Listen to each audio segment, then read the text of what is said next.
it was the craziest round. So yeah, next up this year again. Yeah. You want James Dean again? Again, yeah. Well, man, we wish you all the best. Thank you very much, bro. Thank you. Alan Hines, currently sitting in the championship at the moment. Tough top 8 battle last round with Sebastian Fontaine. Not easy, right? No, not easy at all, right? I mean, we did our job. We chipped through the battles like I said I would. And we met our culprit, which was the differential, not Sebastian. We met our culprit, which was the differential. Unfortunately, we couldn't really get any further. And you know what? I had my mind set and my aim set on the finals. I knew we had to chip away. I think we were on the right path to that. And this time, we're going to do the exact same thing. You know, we might even meet James in the finals, you know, so we'll see what happens. Well, there we go, big statement. Look, you're looking really, really good out there on this track, and a lot of drivers are struggling. 5 transitions, slow to fast, not very easy, but you look like you're on rails. Yeah, look, put a lot of time in the sim over the last week. You know, I suppose the greatest thing is using the simulator. You can get your line sorted and you kind of know what you need to do. And that's the main thing, you know, once I have my mind set in the right spot, the team works great, the car works great. All up to me now to bring it all together. Well, there we go. We wish you all the best of luck, man. Thank you very much. Cheers. As you can see, a lot of action in the paddock at the moment. Cars absolutely wrecked. Guys getting busy trying to fix them, ready for battles today later on. Have a chat with this man, Ahmed Daham. Hey, good to see you, bro. All good? Man, listen, you're doing well so far this year. Brand new car. We talked about it last round. You're sitting inside the top 8 of the championship at the moment, but you're the lower half. It's just, you know, you got top 4 guys that are sitting above you. It's tricky. How tricky is it? Everyone's pushing so hard. You saw from the last round, from the top 32, the first top 32 was insane. Yeah. With Nick, Knack and James. We're pushing as much as we can. I feel way confident in the first round. Yeah. The car was running perfectly when I battled James last time. So yeah, I'm feeling confident and hopefully we'll push hard this time. Look, I've been talking about it a lot, this rivalry, just to get mixed up in the pits a little bit, just trying to get everyone fighting a little bit. Everyone wants to battle James. You got that battle at the last round. He took you down. Anyone else you got your head set on? Now you've kind of seen the playing field open up a little bit. To be honest, Nick Knack took us last time. To be honest, his chase was insane. Sebastian Fontaine was insane too. You've got like maybe 16 to 20 drivers I'm looking up to. So I'm going to have to push hard. It's not going to be easy. So hopefully we'll do something good. You just got to keep chipping away until you get to that podium, right? Exactly. Hopefully. Thank you very much, man. Thank you very much, man. Thanks. Well, as you can see, sad scenes in the pits at the moment. Daigo Saito currently lost the engine in his 2G earlier in practice, but good camaraderie around the place. Guys pulled down another engine, got it all stripped. Daigo, quick question, if I could just grab a quick question from you, man. Do you think you're going to get it fixed in time and ready for practice? Yeah, そう今ね、一生懸命直してます。もう少し時間から多分直せると思うんで頑張ります。Well, there you go. I'm going to say yes, these guys don't mess around, they get the job done. Last time they had the cylinder head off that car twice, refaced it with some sandpaper and got him out. He qualified 28th and he got himself into the top. That's it from me. Let's head on to the next part.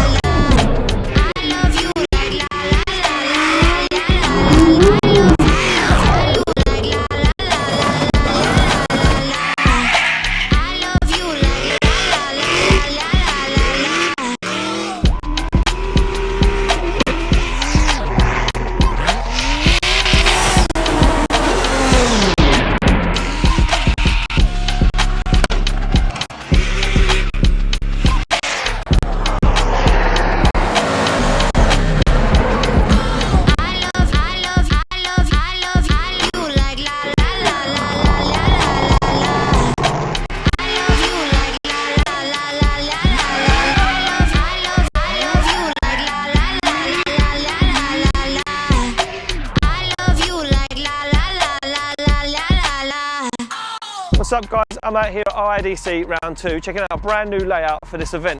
I'm walking up to this line, and this line denotes the beginning of the scoring zone. This is where our guys start to lose from that perfect 100-point run. I'm at inside clipping point 6. This clipping point has been tricky for some of our drivers. They have to change direction while maintaining speed all the way through. Sticking with inside clipping points, I'm at inside clipping point 8. Now this clipping point, again, being proved difficult for some of our drivers. Just off the apex on a normal racing line, this clipping point is right before a full transition. Should be fine if you're on that qualifying line, but if you're not, well, forget about it. The final outside zone. Our drivers have to get their rear wheels in this and maintain it all the way to the finish line. Once they cross the finish line, that is it. The run is over. And the battle is either won or lost. But how is it judged? Our drivers start off with 5 points each in the beginning run, and they pass those points either way until they cross the finish line. Judges score this on good lead line, proximity to the lead car, angle. There's a lot of factors in it. I'm not a judge, but now you know exactly what's going on. Let's head into the battles.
Salam alaikum, friend. What up, guys? Knack here, represent Latvia. Hello, my name is Ekaterina Nabochenko. I'm from Russia and representing Yekaterinburg. Aš esu Andrius Vasiliauskas iš Lietuvos. So right now we are in Oman round 2 of OEDC.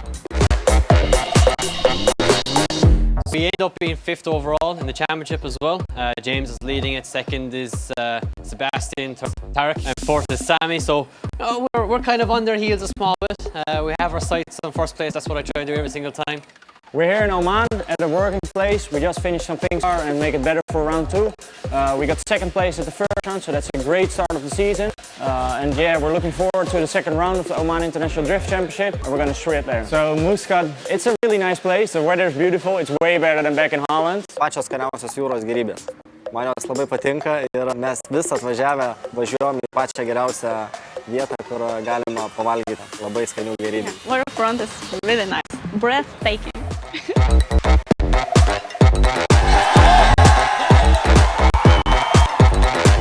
Yeah, the Omani fans are absolutely incredible. When I was 90 degrees on the wall there, I could hear the fans screaming, and it really gets you buzzing. You feel like the crowd is sitting right next to you, so it's just mind-blowing. They are screaming, you can hear it from the cars. We can feel the energy in the stands, man. It's absolutely nuts. They're really, really happy to see the drivers and the cars up close. I really think they're passionate about the sport. That's a great sign for the sport over here, and I think it's only going in one direction, and that's all. Oman fans, you are the best.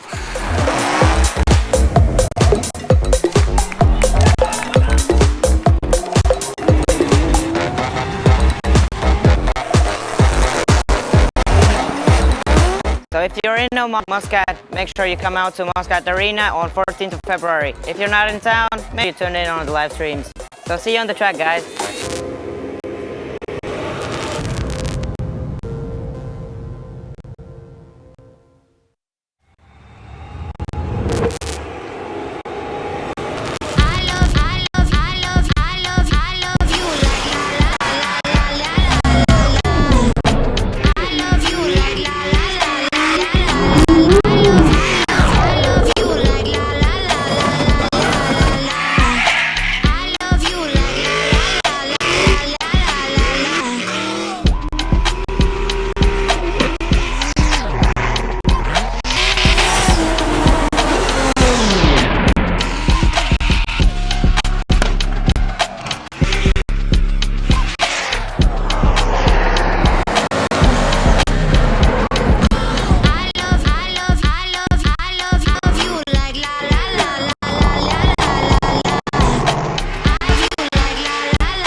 What's up, guys? I'm out here at IID round 2 checking out a brand new layout for this event, and I'm walking up to this line, and this line is the beginning of the scoring zone. This is where our guys start to lose points from that perfect 100-point run. I'm at inside point 6. This clipping point has been proving tricky for some of our drivers. They have to change direction while maintaining speed all the way through. Sticking with inside clipping points, I'm at inside clipping point 8. Now this clipping point, again, being proving difficult for some of our drivers. Just off the apex on a normal racing line, this point is right before a double transition. Should be fine if you're on that qualifying line, but if you're not, forget about it. I'm at the final outside zone. Our drivers, to get their rear wheels in this, taking it all the way to the finish line. Once they cross the finish line, that is it. The run is over. And the battle is either won or lost. But how is it judged? Our drivers start off with 5 points each in the beginning of the run, and they pass those points until they cross the finish line. Judges score this on good lead line, proximity to the car, angle. There's a lot of factors in it. I'm not a judge, but now you know exactly what's going on. Let's head into the battles.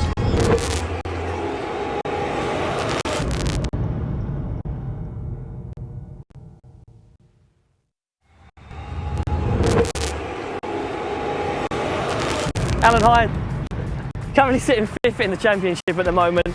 Tough top 8 battle round with Sebastian Fontaine, not easy, right? No, not easy at all, right? I mean, we did our job, chipped through the battles like I said I would, and we met our culprit, which was the differential, not Sebastian. We met our culprit, which was the differential. Unfortunately, we couldn't really get any further, and you know what? I had my aim set on the finals. I knew we had to chip away.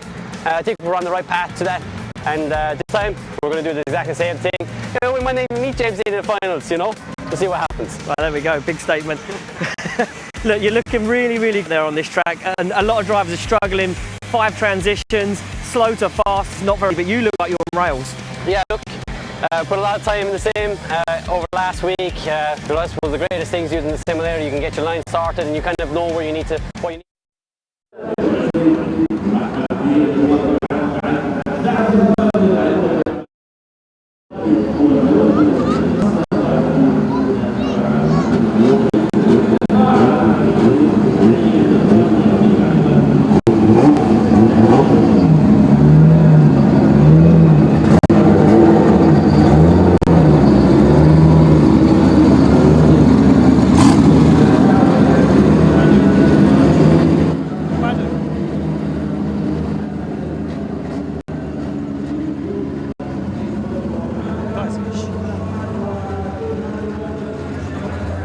So, welcome ladies and gentlemen to round 2 of the 2020 Oman Oil Marketing Drift Championship out here at the Oman Automobile Association in Muscat. My name is Ian Waddington and you'll be joining me for the top 16 here tonight live, and as you can see, out on track at the moment, the top 16 parade just making its way around. We see some incredible battles in our top 32, fireworks going off from the moment we kicked that show off. First battle of the night was James Dean to take on Yekaterina Novachenko, and unfortunately Yekaterina not making the grade and getting taken down by the machine James Dean. Ali Maksheed took down Ahmed Al Amri. Maksheed now faces off against Dean, but just looking out on the circuit I can see James Dean's car not on the parade, so hoping no issues with that car for top 16 later on tonight. After that it was Sultan Al Qasimi to take on Salim Al Saraf. Saraf got the win and knocked Qasimi out in that incredible crushed carbon fibre Aston Martin. Alan Hines took down Arif Al Balushi. Hines looking incredible and on rails, as we mentioned in that pre-show video, looking strong as ever. Chase game was 110%. He moves it on and he will take on Salim Al Saraf in top 16. Up next was the Latvian superstar Nicolas Bertans. Knick-knack. Well, he took down Ahmed Hamcho, and he now faces off against third place finisher from round 1, Tariq Al Shahani, who took down Mohammed Sheikh. Ali Al Balushi had a bye run against Daigo Saito. Unfortunately, Saito suffering yet again with even more engine problems after changing the engine yesterday in practice before qualifying. So Balushi made his way through into the top 16. And rounding off one side of the bracket, Haytham Al Hadidi was supposed to go up against Mazin Al Shabani. Unfortunately, Hadidi, again another driver facing technical issues, couldn't make it to the line, handing Mazin Al Shabani a bye run and a win into the top 16. That means Balushi will take on Mazin Al Shabani. That's one half of our top 32 bracket done, and on the other half, well, just as much fun and excitement as it kicked off with Sebastian Fontaine taking on Ahmed Kurzan. Kurzan couldn't make the grade against second place finisher Sebastian Fontaine, and Fontaine got the win and advanced through into the top 16. Ali Al Shahani took down Ahmed Daham. Well, not really. Daham, again, another driver facing technical issues. Daham not being able to make it out on circuit in time. But Shahani got the win, advances through. He now faced off against Sebastian Fontaine. A tough battle between those two guys. Nicholas Solomon got the win over Mohammed bin Rahat. And Solomon in that little supercharged LS BMW E30 got the win, advanced in. Jason Lim from Malaysia took the win against Andreas Vasiliauskas in an incredible battle with contact from both the guys. Jason Lim was handed the win after judges deemed Andreas Vasiliauskas at fault. Sergei Kremitz went out due to technical issues with a drive shaft, handing Shub El Bakhar the win. Bakhar advanced through. Rafat Al Yahya took down Mohamed Kurzan. Rafat in the S15 2JZ powered car had got the win and moved through. Just left two more battles to go in the top 32. Up first was Oliver Bolton to take on Ahmed Saeed. Ahmed Saeed and Oliver Bolton had a full-on fist fight on track. Bolton's car breaking down on the final turn, handing a 10-0 advantage to Saeed.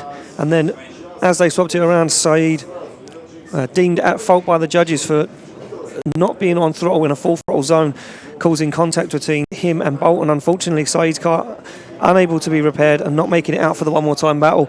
Bolton left the line and got the win and moved through to the top 16, and that means just one more battle left in the top 32. That was Sami Al-Shabani to take on Danny Neville, Monster Energy's very own. Unfortunately, Danny Neville just not having the pace to keep up with the man who is absolutely flying. Local man Sami Al-Shabani got the win, and how he faces Oliver Bolton in the top 16. So there you go, that is your top 32 and your top 16 battles. Those guys, as you can see right now, just making their way off the circuit, and in a few moments time we will be kicking off our top 16 here at round 2, and it will be James Dean to take on Ali Maxid.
So there we go, all the drivers off circuit and all our media back where they need to be. Our start line camera just making his way down now to the start line, and we are looking to get that first battle on into the warm-up area and ready to go, and it should be James Dean to take on Ali Maxid. Your judges for this weekend, as always, head judge Kieran Hines, followed up closely by the man from Dubai, Wadul Akbar, and followed by him, the man from Netherlands, the Flying Dutchman we like to call him, Vernon Sweneveld. Those guys making up the judging panel this weekend again, and as always for the whole championship. So just taking a cheeky little look out the window to see if I can see any movement in the pits, and I can currently still see James Dean's car in his pit area. And I apologise if you can hear some more talking in the background behind me. That is Lexkunia behind me supplying the Russian live stream. So it's going to get heated in here. Two guys very passionate about drifting, going to be getting their shout on a little bit later on. So round 3, before we get this proceedings underway, will be next weekend, or the end of next week, sorry, it will be the 20th and 21st of February. And I do believe we are going to be live streaming the qualifying session and the full top 32 for that event. Unfortunately, a lot going on here this weekend in Oman, so difficult for us to live stream any form of qualifying or the top 32 battles earlier on today. So just going to have a quick word with our marshals, find out what is going on and how long until we kick off the first battle here in top 16.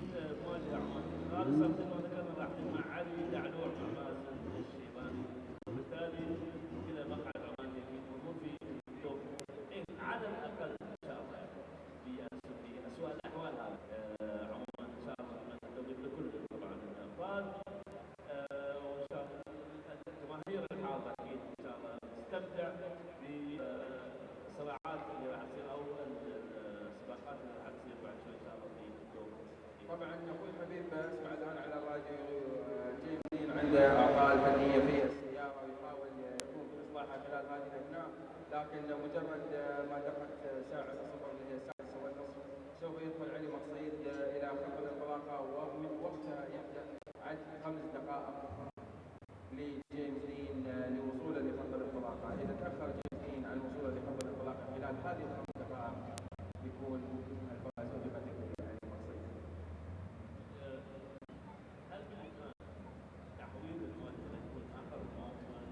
يعتمد اذا وافق عليه مش في ما له علاقه بموافقه هذه، هي بناء على قوانين البطوله، وهذا يكون مقرر من قبل ولا يقرر في اخر لحظه مثل هذا القرار، لان تفضل سائق عن سائق، وفي حال اتخذ قرار من هذا النوع ممكن يجيك اي سائق ثاني يقول لك قبل البدء حصل عندي كذا ويعترف يقول لك انا ليش اجلته حق جيمس ما اجلته لي انا، وانت لا ما اجلته لك انا.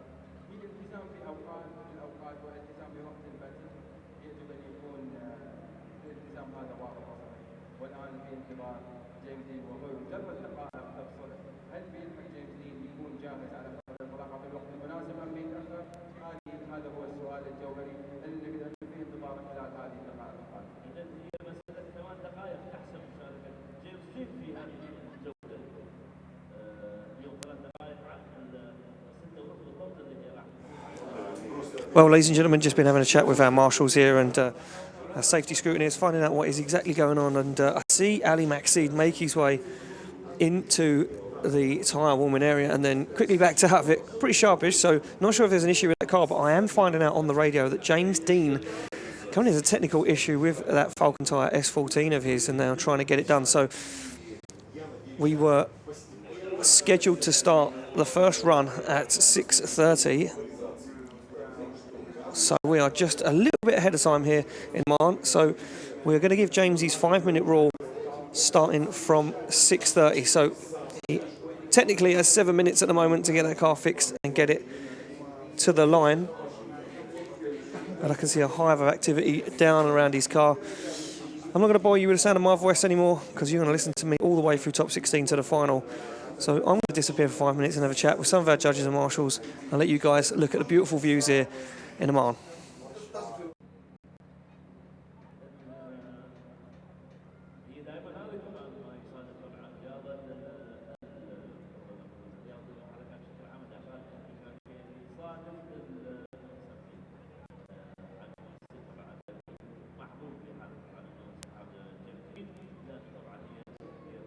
طبعا ليس تقليلا ابدا من كفاءات وقدرات البطل الكويتي علي مقصد، ولكن طبعا نقول انه اذا في حاله انسحاب جيمس دين اكيد تكون الامور اسهل، واكيد تكون ايضا في مقابله اخرى في حال الفائز جيمس دين وعلي مقصد راح يقابل الفائز من سالم الصراف الن هاينز، ايضا مواجهه كويتيه ايرلنديه مره اخرى.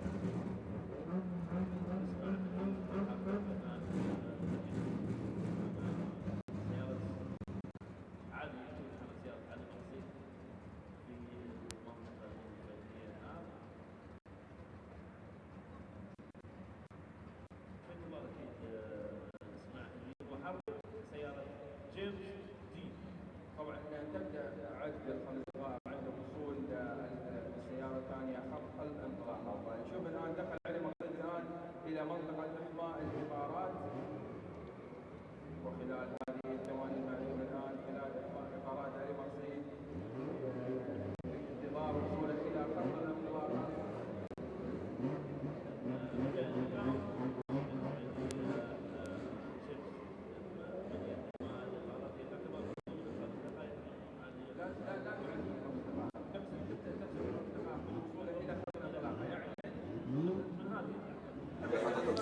Well, ladies and gentlemen, looks like we are back and ready to go, and unfortunately no movement from James Dean's pits at the moment, but you can see on the line that Toyota Supra 2JZ 600 horsepower of the FIA Q80 Superstar Ali Maxid.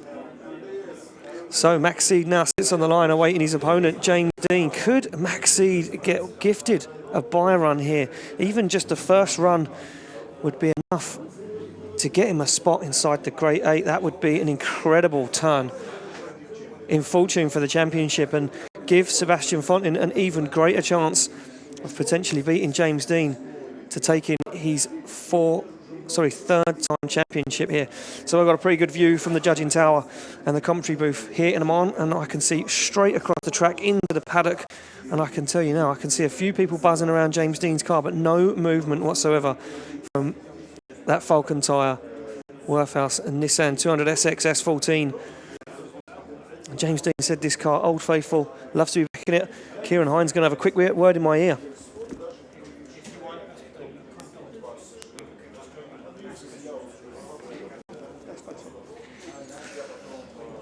So, while we have a few minutes' time, I'm going to turn up the volumes for the judges, and I'm going to have a word with the judges. Boys, they can't hear me. You can hear me. Kieran Hines can hear me. Kieran, a really good, a really interesting top 32. Unfortunately, we didn't manage to live stream it because we've got quite a lot of motorsport going on this weekend in Oman. But top 32 was good. It set us up for some incredible battles. Yeah. Okay, so we spend a lot of time in the briefing explaining the correct line, which is what we need. It's one of these really technical layouts that if the lead car is running the correct line, we'll get good battles. And if the guy is not running the correct line, we want to send him home. That's basically how harsh qualifying can be. A lot of people think qualifying is about setting up the battles first against 32, but it's not really. It's actually about setting up the driver and forcing him into run a particular line, which we know will lead to good battles. So that's our approach. We were fairly harsh in qualifying, to be fair, I think, But it's a tough track. But I'm really happy to see the local drivers here adapted to it. They were used to the last layout. They used it in the national championship. It was the last round, the last layout from last year. But this is a new layout to them now, and with 5 transitions, it was a tough ask. But to be fair, certainly did, yeah. Really impressed. And it's a lot shorter. It's one thing to note that this track is not as spread out, it's not as long pulls between the corners. So a lot of changing directions and a lot of thinking for these guys.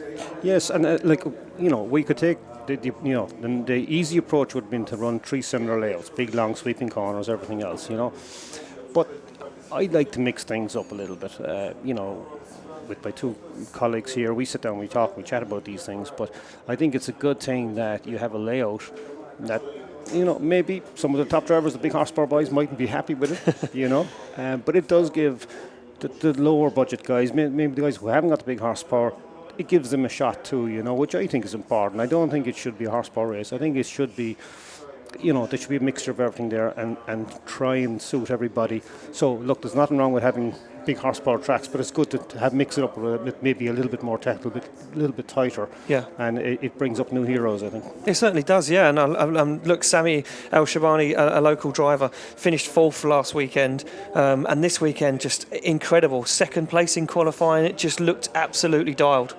Exactly, and this track is about precision. It's about putting that wheel close to that white line for a lot of transitions and a lot of stuff to try and get that right. And that guy is really impressed this year. Every round he goes out, you can see it straight away. He's got precision, he's got accuracy, and he's a force to be contended with. He qualified 2nd, yeah, and not that far off of James. So I wouldn't be surprised to see him up there on the, mixing it with the top podium, I'd say. Yeah, I'd say this is the weekend he could get a podium because the track suits he's driving. He's absolutely flying. And we can see there scenes in the pits of James Dean's car on axle stands and the crew underneath it. And looks like maybe a transmission issue. And I'm being told, ladies and gentlemen, that the 5-minute rule is over.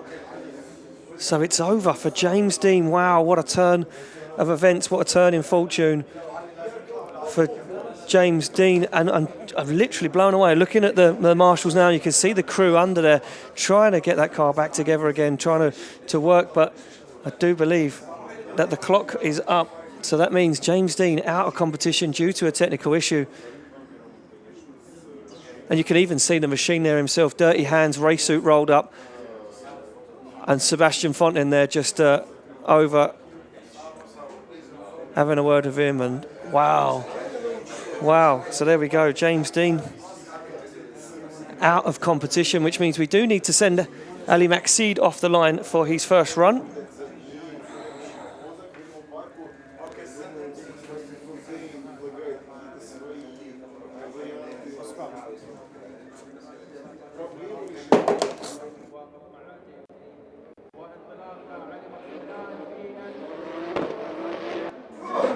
So there we go. We have sent Ali Maxid off the line, which signifies that the 5-minute rule is done and dusted, and technically James Dean taken out of competition. What a shame. What a harsh blow. What a way to go out right before top 16. And I had a quick wander around the paddock earlier, chat some of the drivers in the break between top 32 and top 16, and I didn't really see a hive of activity around James's car. It looked like it was all fine to go, and crew looked nice and chilled out, and it looks like maybe in the last moment they got in their car, got ready to go, and unfortunately the car this weekend not playing ball just goes to show you how much that car gets used. So there we go, first big blow, fireworks still kicking off this weekend here in Oman, and James Dean, the big news, out of competition, and Ali Maxid gets the win and advances through into the Great 8. So with that done, that means we will be moving on to the next battle in our top 16. It'll be Salam Al Saraf. He'll be taking on Alan Hines. And the young Irishman interviewed him yesterday and said to him, how you feeling? You're looking good, you're looking strong out there. He said he's put in multiple timed runs on this circuit on a simulator back at home in Ireland. He said he's feeling good. The car last weekend beat him. The car failed on him. The differential failed against Sebastian Fontaine in a one more time battle. And Alan Hines said, I had a game plan. I just kept chipping away, just trying to get through the battles, just trying to move things along. And it looked like it worked because Alan Hines got himself into 5th place in the championship. Currently still sits there. Very good qualifying session for that young man as well. 8th place in qualifying for Alan Hines. He now sits on the line against this man, Salam Al Saraf, who chased down Sultan Al Qasimi earlier on in an incredible battle against the Aston Martin. Looks like both drivers get the thumbs up. We get the green light to go, and it will be Alan Hines to lead out Saraf for a spot in the Great 8. Look at Saraf onto the back bumper. He goes. Nice initiation from Alan Hines. You can see him deep in that zone. Dab of the handbrake. Gets the rear wheel set up nice and perfectly in the outside zone. But onto the door goes Saraf. Technical move again. Through that front clipping point, you can see on the foot brake both drivers, and Saraf not messing around. He knows that Alan Hines can be chased nice and close. He's confident, almost takes the back end off the car to transition. Wow, an incredible transition from Saraf there as he positions that 350Z on the inside, but he made a big error there. Drops wheels on the inside of the track. Alan Hines opens the door for him to get back up onto the side of that Pro Drift Academy S14, but no opportunity taken there from Saraf as he now tries once again to make a dive, and across the line they go.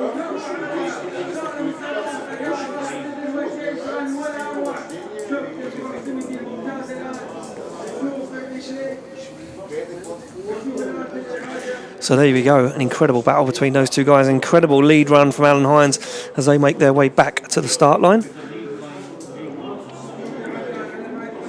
And there we go, we take a look at the replay and you can see nice chase there from Saraf, gets nice and close up onto the door. Nice transition back into outside zone 3. And Saraf there pushing all the way, and this, good move. You can see the way he waited and timed that transition perfectly, but he put him on the inside line of the track right here.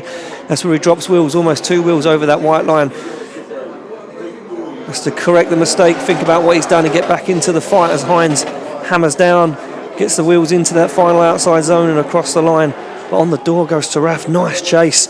Now can Alan Hines repay the favour? Can he get nice and closer to Salam Al Saraf? Well, we're about to find out as we wait the signal from our start line marshal.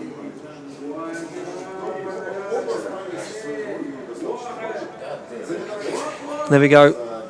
Green light indicates go. Saraf to lead, Alan Hines to give chase. Nissan versus Nissan coming in hot, both of them. Nice initiation there, and you can see very low tyre pressures there from Saraf. Almost the rim touching the floor here in Oman. A little bit scrappy through that front clipping point. That's to tidy it up now. Alan Hines makes a dive right up onto the door. Goes Alan Hines in that Pro Drift Academy S14. Nice and close. Big clutch kick, but he's going to shut the door on himself. Almost gets himself caught up there, does Alan Hines, as he once again makes a dive up onto the side of that 350Z. They come through inside clipping point 6. And transition now on the double transition. Lost in the smoke is Alan Hines. Can he find his feet? He certainly can. Onto the door he goes and across the finish line. Very tidy job there from Alan Hines in the lead and chase. But don't take nothing away from Saraf. That was incredible work there in that 350Z. Just goes to show the low tyre pressures these guys are on. You can see the rim almost touching the floor there as they made their way around that outside zone 1. And judges taking a look at this one, trying to see what guy maybe made less mistakes than the other. And take a look across to the judges and wait for the decision. You can see Saraf there using a heavy amount of foot brake to slow that car down. You can see Alan Hines did a very, very tidy job there of slowing that car down and not making contact. So we await to hear from the judges.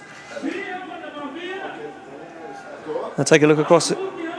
And Alan Hines, ladies and gentlemen, gets the win. Alan Hines gets the win. That means he will face off against Ali Maxid in the top in the Grade 8. We move it along to the next battle. In proceedings, it will be Nicolas Bertans, the young man from Latvia, aka Nick Nack. He'll be taking on the guy who finished 3rd place on the podium at round 1, Tariq Al-Shahani, in this incredible 454 cubic inch LSX powered Nissan S13.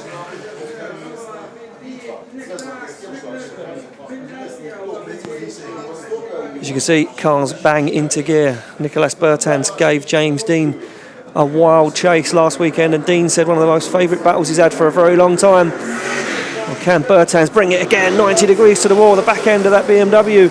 As Tariq El-Shahani throws some big angle at it, he needs to be careful he doesn't lose all the proximity here. That young man, that BMW, is incredibly quick as he now puts down the hammer. You can see Tariq shortcutting the circuit, making big dives across the track, trying to get back up onto the door of that E36 BMW.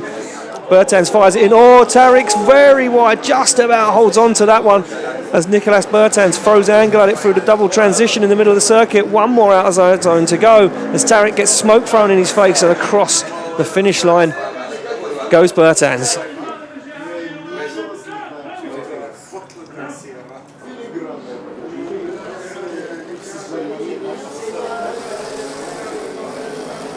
So just take a look back at a replay of this. Judges having a look, see where mistakes was made. And you can see Tariq there making a big mistake behind Nicolas Bertans.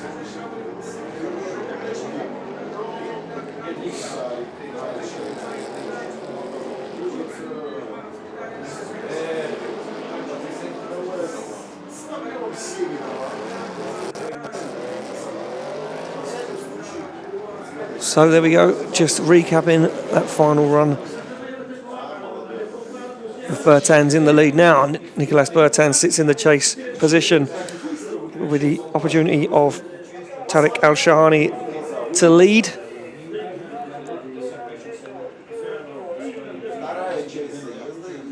So Shahani to lead, Bertans to give chase, and the young gun from Latvia looking stronger than ever. And now he knows James Dean out of competition. Could this be the weekend that Nicolas Bertans gets himself a place on the podium? Well, we're about to find out. Or will Tariq El-Shahani get himself back on the podium once again? And we can see Nicolas Bertans there just giving Tariq some room to manoeuvre as Tariq starts to apply the pressure, trying to drive away, but the Latvian not having none of it. Cones dropped from Nicolas Bertans as he drops out of that outside zone. But look at that transition. Wheels on the inside of the track. Now he needs to be very careful. And Wheels drops once again from Nicolas Bertans, but he holds on to it. Throws big angle at the side of the S13. He's right with Tariq El-Shahani right now as he makes another dive across the track. Almost gets onto the door. Oh, wow. And Bertans goes very deep. 2 wheels off track. And they finish up the run. Wow, incredible stuff there. Not sure how the judge is going to deem that. Very scrappy towards the end there from Nicolas Bertans, making a whole lot of mistakes. We take a look back at the replay and we can see where it all went wrong for Bertans. Tariq not doing a bad job out front in that lead position, and exactly what the judges wanted to start to that qualifying line, just a bit shy on the outside zone. Bertans drops out of it. This transition though incredibly timed, but look, wheels over the inside of the curb of the line, and then once again 3 wheels there on the inside of the track.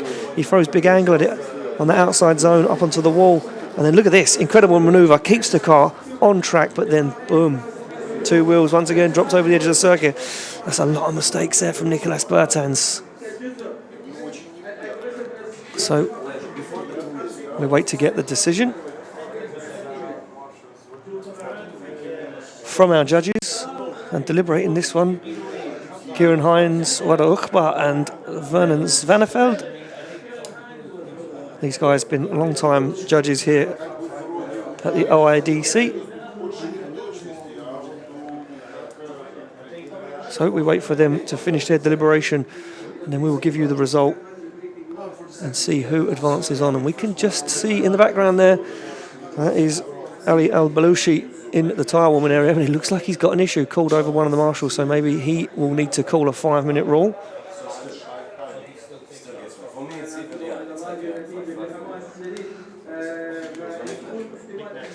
So there we go, ladies and gentlemen. I can confirm that taking a win, advancing through, is Nicolas Bertans. Knick-Knack gets the win and advances through to the Grade 8.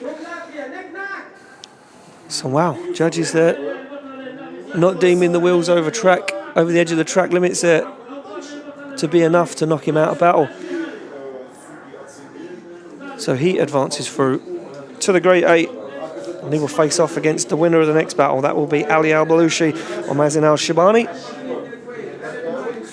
So Balushi pulls to the line, and I can see the Nissan Laurel of Mazin Al-Shibani pull into the tyre woman area.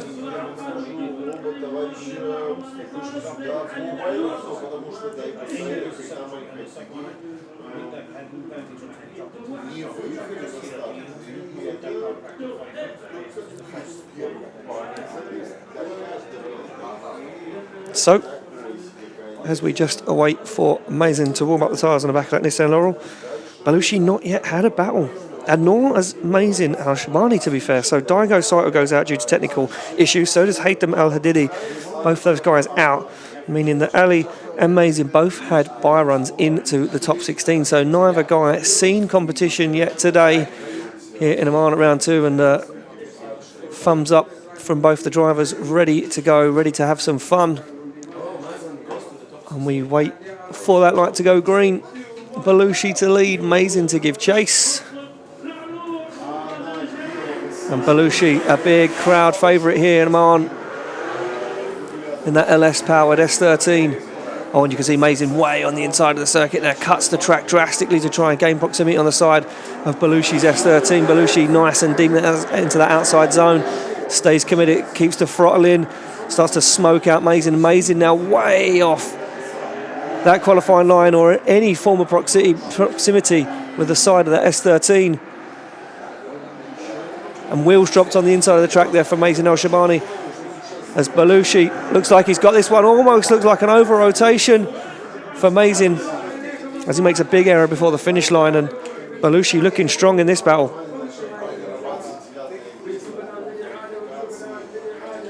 So we take a look back at the replay. We can see where it all went wrong. A late initiation there for Mazin. Didn't try and make a dive up onto the door of that S13 of Balushi. And then once again you can see shortcutting the circuit to try and gain proximity, but it just doesn't work out for him. And this is where he drops the wheels on the inside of the track. Doesn't get out to the outside zone, drops wheels again on the inside of the circuit. And it's starting to look scrappy. Wheels on the inside once again. Big angle throw. I thought that was going to be an over rotation at one point, but look where it puts him before the finish line. 2 wheels over the edge of the track. Scrappy chase run there for Mazin Al-Shibani.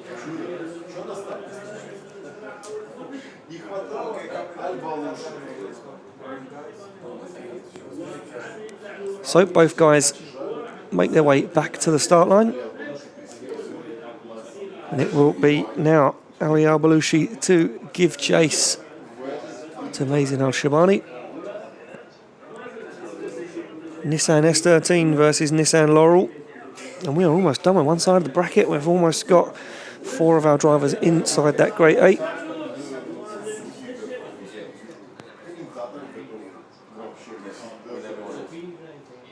And once again, a good crowd come out this evening to support local drifting here in Oman. They're very, very passionate fans. Oh. And what happened there on the start line? So, not sure what went on there. Judges will take a look back at the replay of that. Nevertheless, we are going to get this battle underway. And you can see how much that has messed up Balushi there, not having a full run in. Wide goes Mazin. as both guys get into it through the centre of the circuit.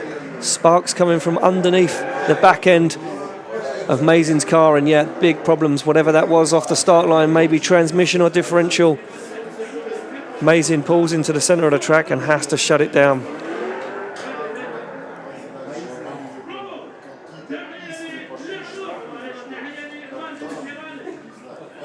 So, be interesting to see a replay of this one. When he's looking down, you can see him inside the car, trying to get that car into gear. So maybe a gearbox issue with Mazin Al-Shabani's car.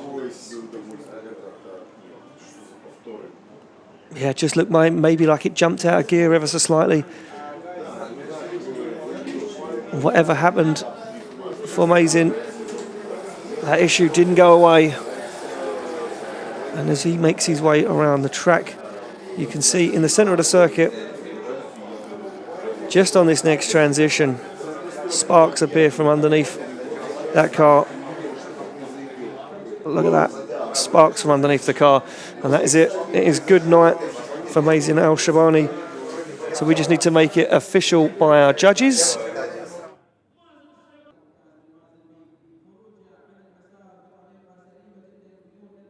Ali.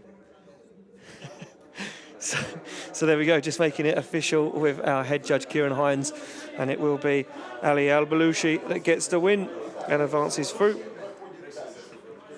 I mean, I could have guessed that one myself, but I like to make it official, I like to keep things by the book here.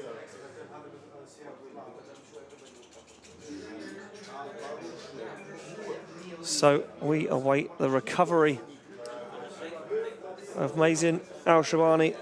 I'm going to go quiet for a few minutes and just have a quick chat with our marshals and judges. When we come back, we'll be kicking off the second half of our top 16. Don't go anywhere.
Salam alaikum, friend. What up, guys? Nick here, represent Latvia. Hello, my name is Ekaterina Nabochenko. I'm from Russia and I'm representing Yekaterinburg. So right now we are in Oman for round 2 of OEDC. So we end up being 5th overall in the championship as well. James is leading it, 2nd is Sebastian, 3rd is Tarek, and 4th is Sammy. So we're kind of on their heels a small bit. We have our sights on 1st place, of course. That's what I try to do every single time. We're here in Oman at a working place. We just finished some things on the car and make it better for round 2. We got 2nd place at the first round, so that's a great start of the season. And yeah, we're looking forward to the 2nd round of the Oman International Drift Championship. Well, welcome back, ladies and gentlemen. As you can see, we have cars ready to rock and roll for the second half of our top 16 battles. After we safely got Mazen Al Shabani's car off the track and back into the paddock. And as you can see, pulled to the line, your 3rd place qualifier, Sebastian Fontaine, pulls to the line. He will be going up against Ali Al Shahani. Shahani in this monstrous S15 RHS V8 LS Chevrolet engine underneath the bonnet. And there we go. Shahani to chase down the man from the Netherlands, Sebastian Fontaine. And Ali Al Shahani not having much luck here so far in the championship, taken out last round in the top 32 against Oliver Bolton. And this round now faces another international driver. Not having an easy week at an easy championship is Shahani. And here we go, getting into it. Nice initiation from Fontaine. As you can see, straight up onto the power and sticks at the back end of E36 to that qualifying line. A little bit of ground loss there from Shahani as he tries to fight grip and tyre smoke. Shortcutting the circuit. Once again, another driver deciding to shortcut the track to try and gain proximity on the side of Fontaine's car, but no chance whatsoever. So Fontaine is up and gone. A little dab of the foot brake as he gets into that outside zone. Now looks for that front clipping point before that double transition. Sebastian Fontaine looks like a man possessed right now, and he can smell blood in the water like he could last weekend, and he's hungry for a win.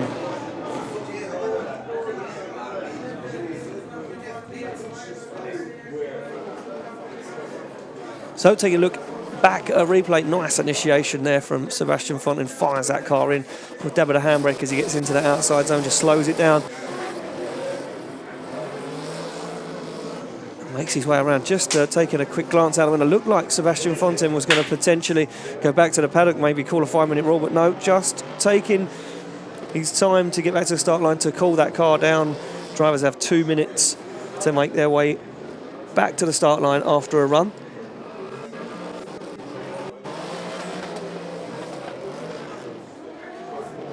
So Sebastian Fontaine pulls up on the line alongside Ali Al Shahani, and now Shahani to lead, Sebastian Fontaine to give chase. And he told me earlier in the break while I was down in the paddock, he's just going to play with Shahani. He said, I'm not scared of that 900 horsepower motor. He said, I'm just going to let him think he's getting away, and then I'm going to make the dive. I'm going to get him to the door, and I'll leave a tyre mark on the side of that immaculate S15. Well, both guys get into it. Shahani falls way out of that outside zone. You can see Fontaine shallow up the angle. Clever driving as Fontaine shallows up once again, and Ali Al Shahani way off that qualifying line, not even giving Sebastian Fontaine the chance to get on the door, but he still manages to get there somehow through the smoke. Sebastian Fontaine gets up onto the side of the S15, and again you can see that clever driving technique coming in from Sebastian Fontaine, giving Shahani the room to do what he needs to do, but still being close enough and still having that anger and that proximity to get up onto the door as they cross the line, parts flying everywhere, cones scattered across the track.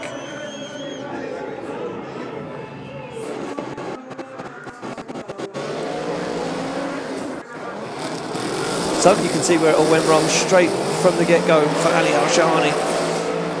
A bad initiation led to a very bad line. You can see him on the inside of the track, not where the judges want to see him. The outside zone there denoted the 2 white lines. You want to see the back wheels of that car in the outside zone for the full duration. And Ali Al Shahani struggling to get out there. And there we go, a little look across to the judges and get the nod. And I can confirm Sebastian Fontaine gets the win and advancing through to the Grade 8. And a celebratory burnout by Ali Al Shahani fills the grandstands with a little bit more smoke. So those guys make their way off, and we move it along to the next battle. It will be Nicholas Solomon in this crazy little BMW E30. Pro-charged LS underneath the bonnet, and he's building a new chassis for 2021. And he said to me, he said, You wait till you see the new power plant, the new gearbox, the new chassis. Going to be a force to reckon with. This car has seen much action, many battles, and took on a lot of damage. The new car will be something incredible for everyone to look at. He'll be taking on Malaysia's very own Jason Lim. So Jason Lim earlier on taking down Andreas Vasiliauskas in a crazy battle involving some damage sustained to Vasiliauskas' car.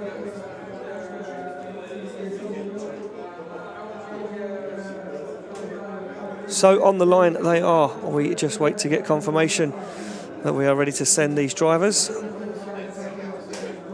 And then we will get on with the final 3 battles. Just 3 battles left, the top 16, and we move it on to the Great 8. So we go, light goes green. Solomon to lead, Jason Lim to give chase. And the man from Malaysia looking for a little turn of fortune. Wastegate issues at round 1 causing him not to qualify. That's saying that the car practically undrivable, but it looks like he's suffering issues once again right now as he tries to get up onto the side. Very shallow angle, almost straight from Jason Lim as he comes past the judging tower. Nicholas Solomon, no such issues. You can see him riding that foot brake, keeping the front end of that car planted where he needs it to be. Nice little dab of the handbrake, sets himself up for the outside zone, up onto the wall. He goes. The Solomon, Jason Lim dives up onto the side, but it's very scrappy. And he's completely straight now, a bolt's drifting and shuts it down. And I'm going to say it out, I'm going to come out on a limb again and say that that car once again having massive power issues. So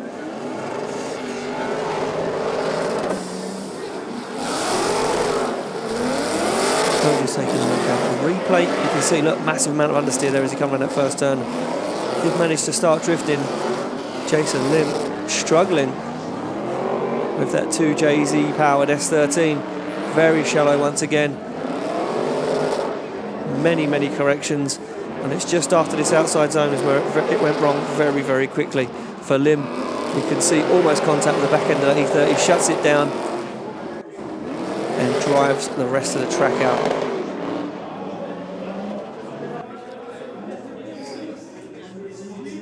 Well, take a quick look out the window down towards the start line. I can see Nicholas Solomon sitting in that chase position, but no Jason Lim as of yet.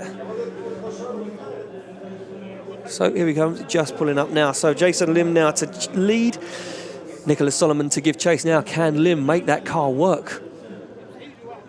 Or is he going to once again be suffering with issues?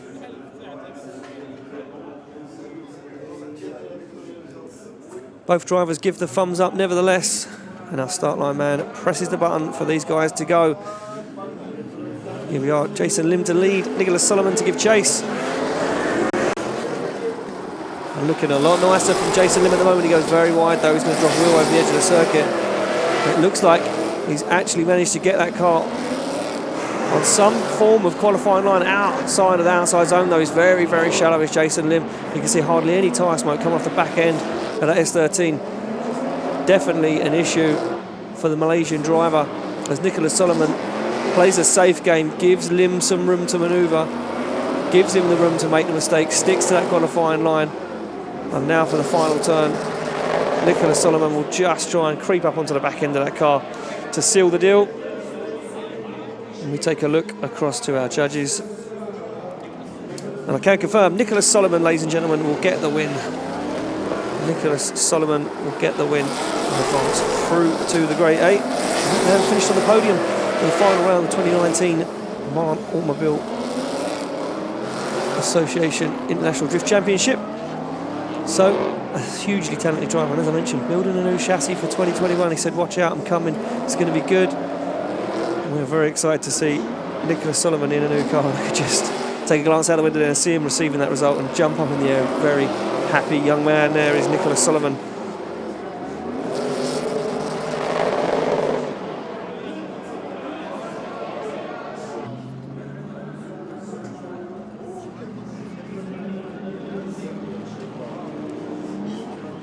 So back onto the start line we go. Just 2 more battles in our top 16 to go. And it will be Shub Bakar to take on Rafat Al Yahait. And I can see a Rafat on the line, but as of yet I cannot see a Bakar. So Rafat pulls the line in his S15 2JZ. Rafat having a good year so far. Managed to get himself in the top 16 at round 1 and once again finds himself inside the top 16 here at round 2. And there we go, up pulls Bakar in this crazy 2JZ powered E46 BMW. Now on a good day, these two guys, pretty good contenders. And will we see that, or will we see a whole host of mistakes? There we go. Bakar to take on Rafat. Oh, a big separation already on the initiation. A massive gap opens up. Oh, but wheels drop from Rafat. Gets a little bit carried away with himself there. Starts to get a little bit excited. A sudden rush of blood to the head as he transitions in front of judging tower once again. Whoa, 3 wheels off track for Rafat, and he's making a mess of this one as Bakar struggles. Oh, and smoke and flames from the bonnet of the BMW. But he gets back into it again. The whole track bombarded with smoke as Rafat makes his way to the finish line of the final outside zone and shortcuts the track though. And Rafat shortcuts the track. It looked like he went between the cones before the finish line. So let's take a quick look at a replay of this.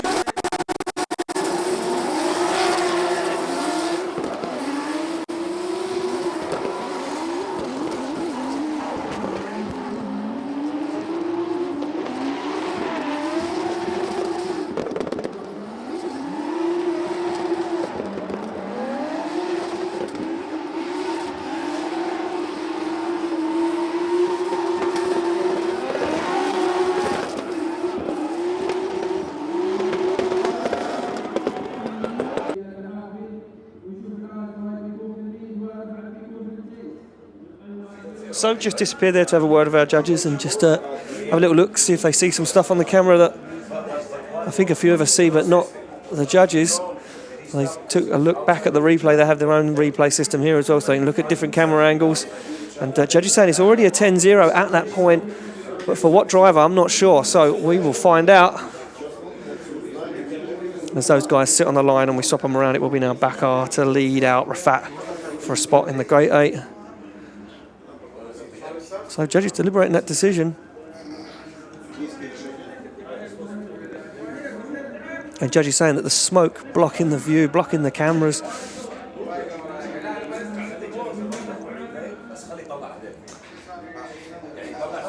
So judges asking for another replay once again. So what have they seen? They said that they'd seen some other stuff. Nope, looks like they're ready to go. They're going to leave the replay for the second run. So we'll be Bakar to lead out Rafat, and you can see body panels hanging off, guys almost making contact on the initiation. Oh, wide, oh wow, and there we go. 4 wheels off track, he's going to make his way back on, but just avoids contact between Rafat. And there we go. The deal is done. And unfortunately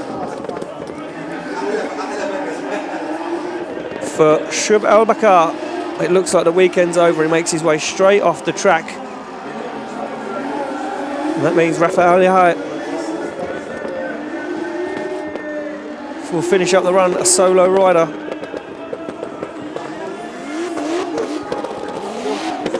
So, we need to make it official from our judges.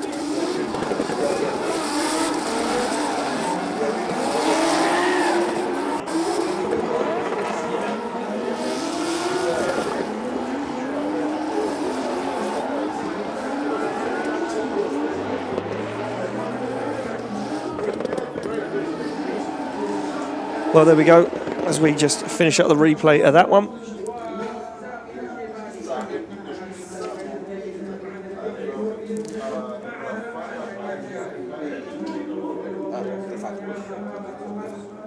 So there we go, just trying to make it official.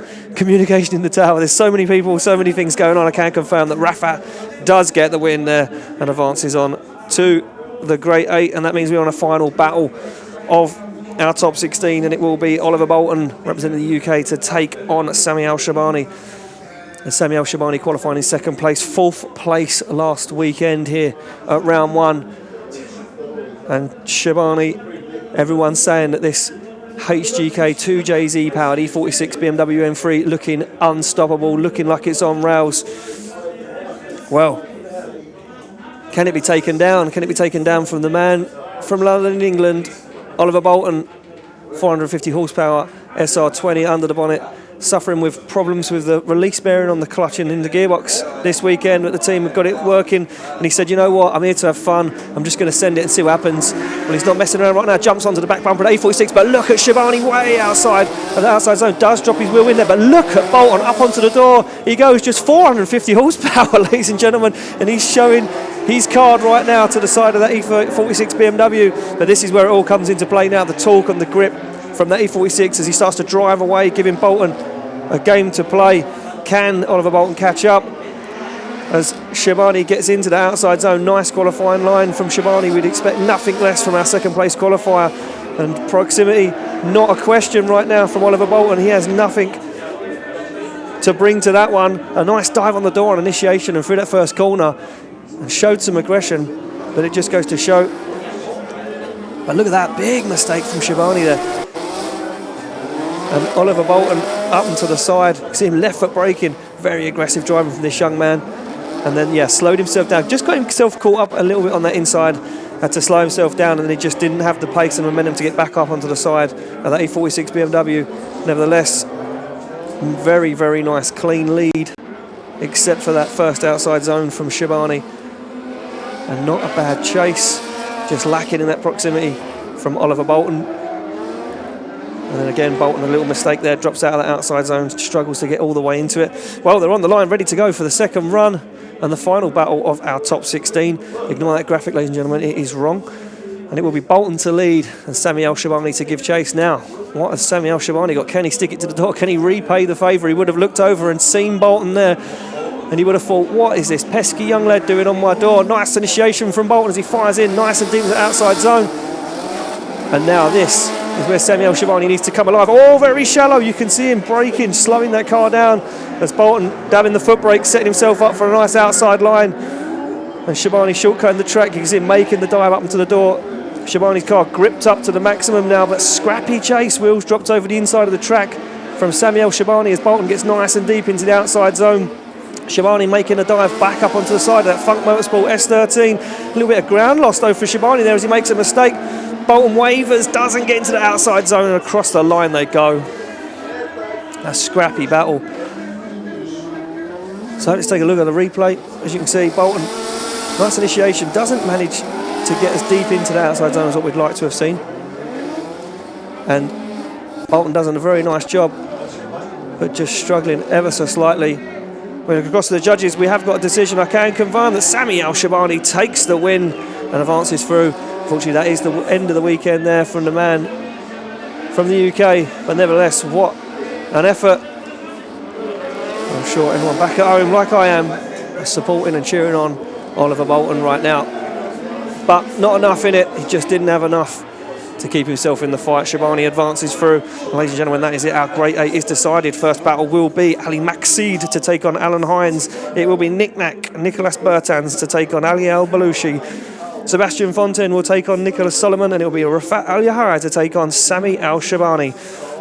Ladies and gentlemen, things are heating up here in Oman. I'm going to take a quick breath. I'm going to take a quick sip of a drink. I'll be back with you in a few seconds' time to kick off Great 8.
Salam alaikum, friend.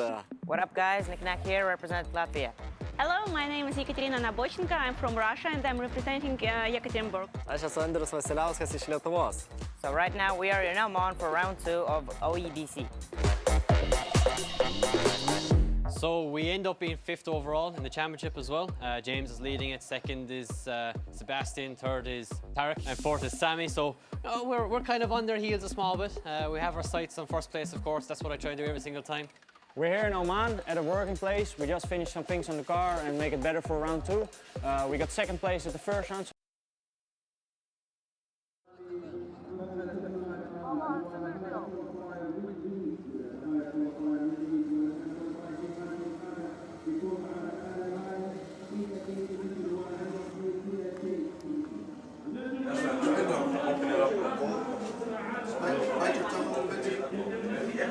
So just waiting for our judges to get themselves ready.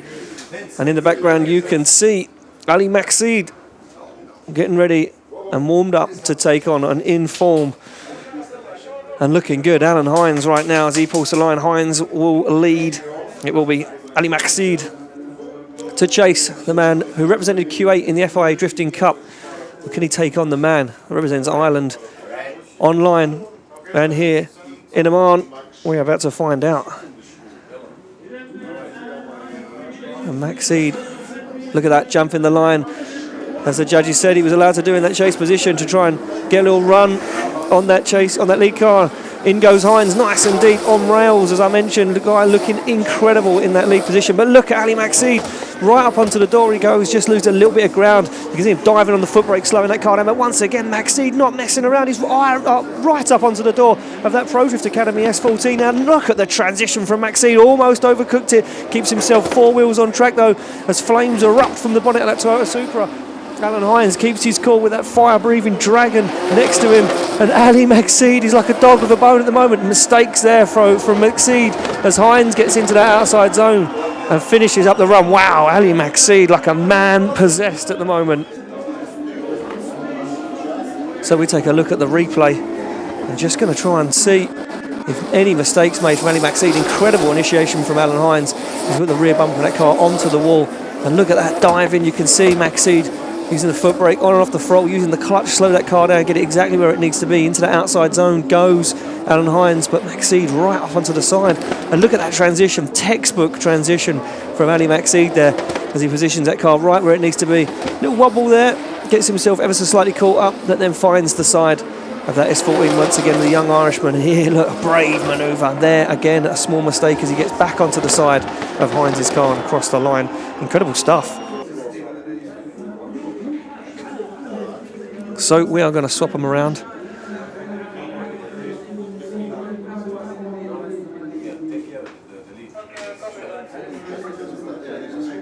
And they are now ready to go on the line. It will be now Maxide to lead out. Alan Hines. Here we go. Ali Maxide, Q8, representing almost contact from Alan Hines. He gets onto the back bumper, Toyota Supra, and onto the door he goes. A spotter on the radio would have been telling him, you need to get nice and close. Maxide brought the fight. You need to repay the favour. Maxide looking for those outside zones, trying to pull away. You can see him just sacrificing a little bit of that qualified line. Alan Hines right onto the back bumper he goes. And again, a textbook transition from Hines this time, as he now looks for the side of that. Toyota Supra, and a big mistake from Hines as he gets the back bumper onto the wall, mistimes it massively, and now he's playing catch up. He loses some ground as Alan Hines gets into the outside zone and comes across the line. Wow.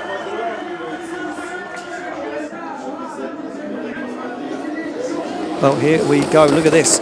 From the get-go, almost contact. You can see Alan Hines almost making contact there with Ali Maxide on initiation. Very nice chase as they come through the centre of the circuit.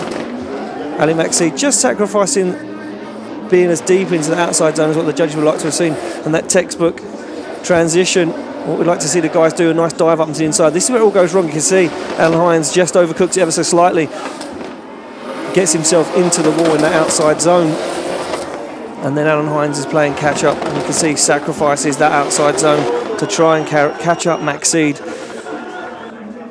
And a difficult decision from the judges, both drivers out the car ready to receive the decision. It looks like they want to see a replay from the camera crew.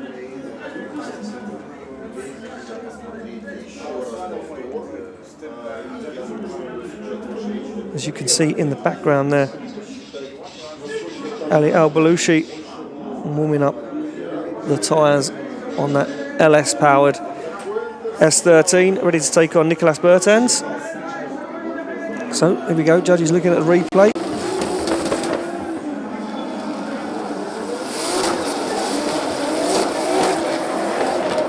And just trying to see what the judges are trying to find, or what they see. See a big wobble there from Alan Hines as he gets into the outside zone.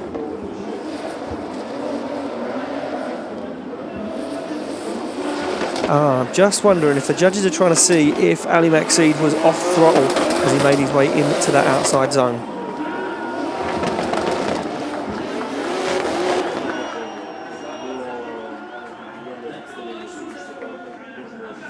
So it looks like the judges do have a decision. Who will be the first of our drivers to make it in to the final four? And still deliberating this, not an easy decision.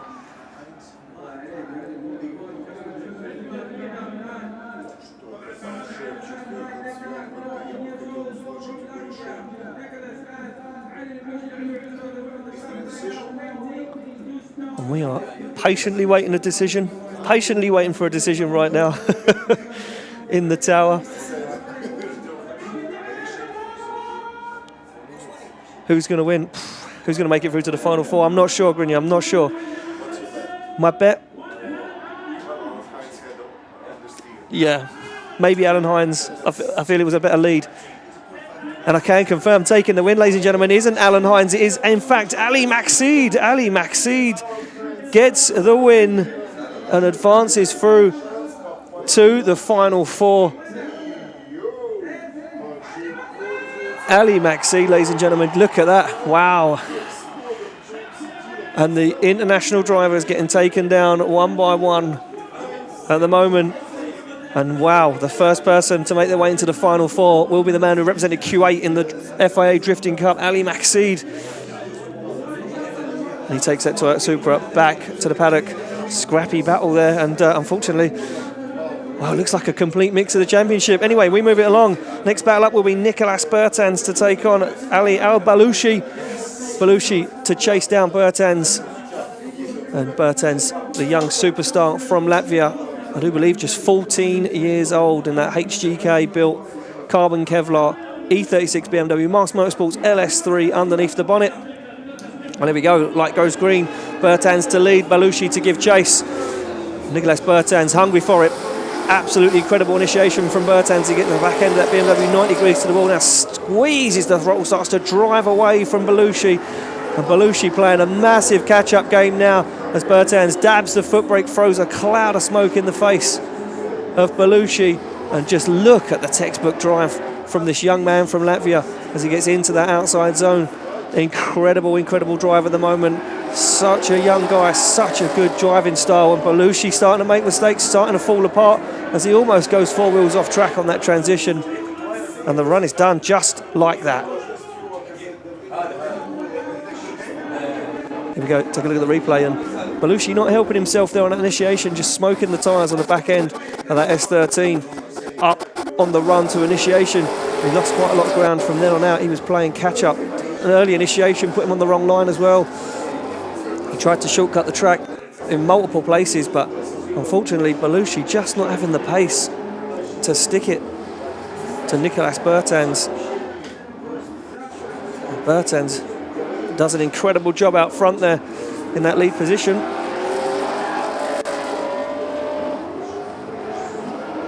As the smoke screen blocks the cameras here in Oman, hardly any breeze tonight.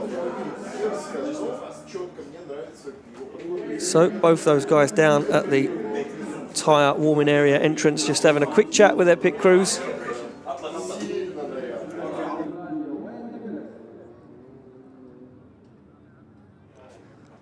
So there we go, Belushi will be the first person to pull up to the start line. He now sits in that lead position. Nicolas Bertans to give chase.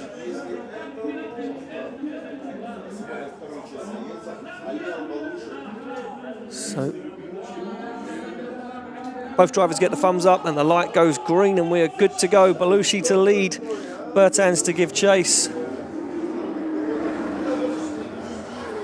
And Nicolas Bertans, clever driving style from the young man, giving Belushi some room to manoeuvre. Pit crew would have been saying he hasn't got the pace that you've got. You need to play this one careful. You need to balance that car right up onto the side of that S13 without making any mistakes of contact. You can see that Bertans' car has more grip and pace. You can see him balancing that car on the foot brake and the handbrake to keep the proximity without making any contact or making too many mistakes. Look at this right now from Nicolas Bertans. He puts down an incredible chase drive out front. Belushi gets into the outside zone and up onto the door goes Nicolas Bertans.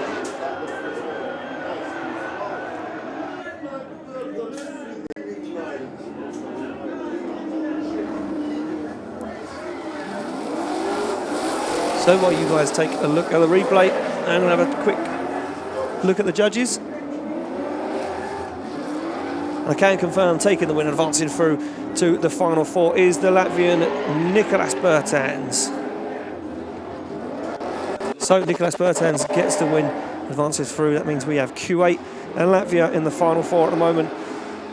Who will it be next? It'll be the Netherlands versus USA as Sebastian Fontaine takes on Nicholas Solomon.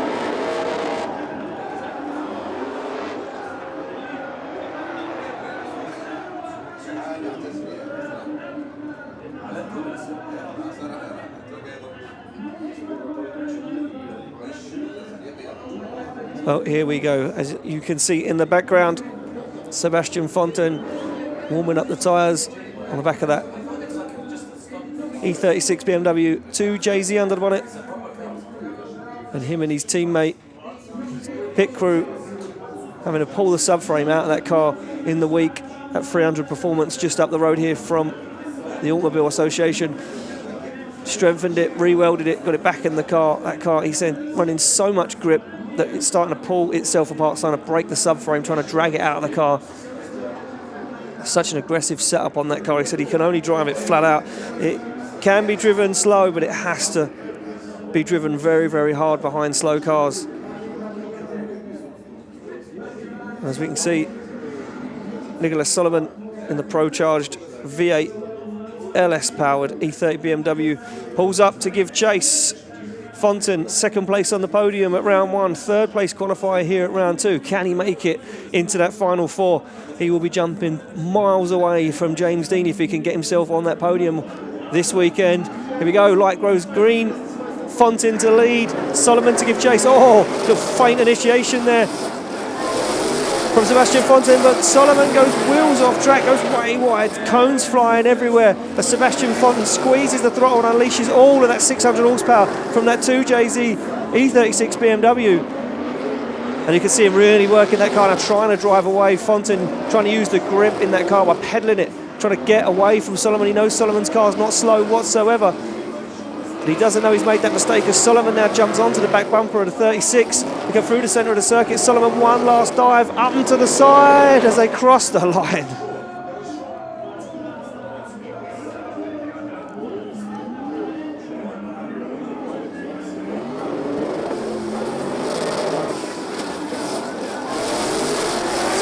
Replay, you can see that two wheels dropped, just about holds the two front wheels in the outside zone. Nicholas Solomon fighting at the moment to try and claw some points back.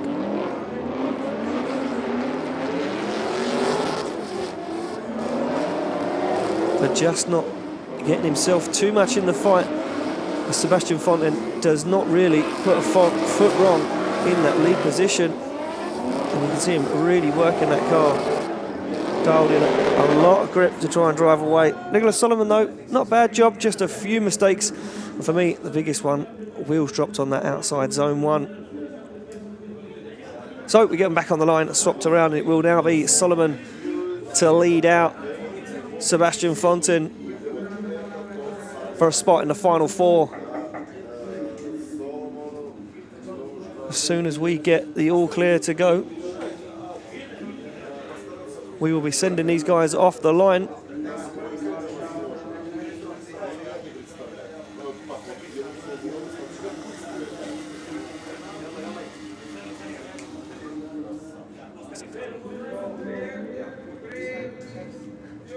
So there we go, drivers get the thumbs up and the light goes green. It will be Nicholas Solomon from the USA to lead out Sebastian Fontaine from the Netherlands. And look at Fontaine, up onto the side he goes. As Solomon runs the wall, initiation looking tidy so far from both these guys. Very nice lead at the moment from Nicholas Solomon. Very wide indeed as he takes down the cones on the beginning of the outside zone 2. But Sebastian Fontaine right with him. Clinical drive from Fontaine at the moment as he keeps his distance, just plays with Nicholas Solomon as he gets in and out of those zones. Nicholas Solomon slows down massively and it almost catches out Sebastian Fontaine there as they come through that front clipping point. Up onto the side goes Fontaine as they go across the line. Incredible stuff.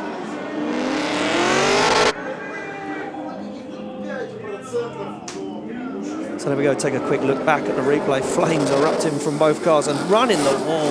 Nicholas Solomon, incredible stuff there. But was it too much? Or was it just enough? When we look at the judges, I can confirm that Sebastian Fontaine gets the win. Sebastian Fontaine gets the win and takes out Nicholas Solomon. So there we go. So far, Kuwait, Latvia and the Netherlands inside the final four. Who will be the next driver? Will it be a local guy? Well, it sure will be Rafat Yahya and Sami El Shabani step up to the plate. And Sami El Shabani will be looking to take the win over Rafat and move himself a little bit closer to getting some points and getting himself on the podium here.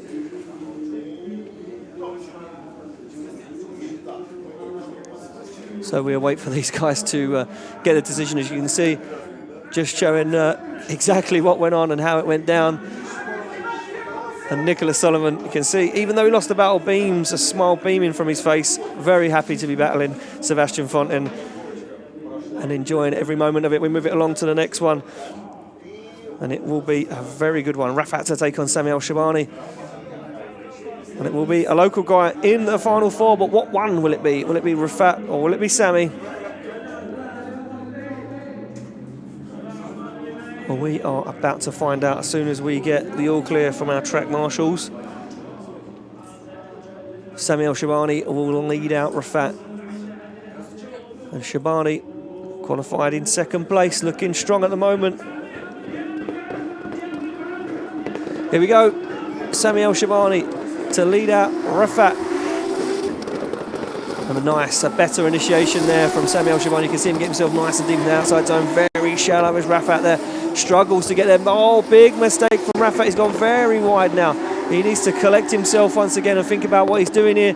before he makes too many mistakes. Sami looking absolutely dialed in that lead position. Oh, and a big error again from Rafat as he jumps across the track. Scrappy chase from Rafat at the moment as Sami Al-Shabani stands on the accelerator and unleashes all of that power from 2JZ underneath the bonnet. Gets into that final zone and across the line he goes.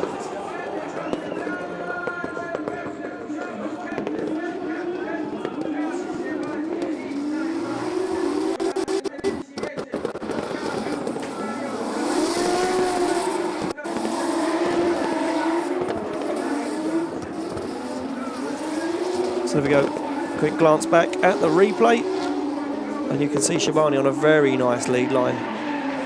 Incredible lead line indeed, and Rafat making a whole host of errors. Putting himself in a very sticky situation for the second half of the run. And Sami Al-Shabani will be looking for a spot on the podium. Hungry is this young man to prove himself.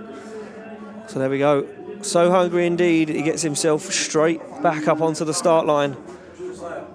Ready to go for the second run of the day. And there we go, Rafat being called to the line. 2 minutes are up. There we go, Sami Al-Shabani to chase. Rafat Al-Yahai to lead in.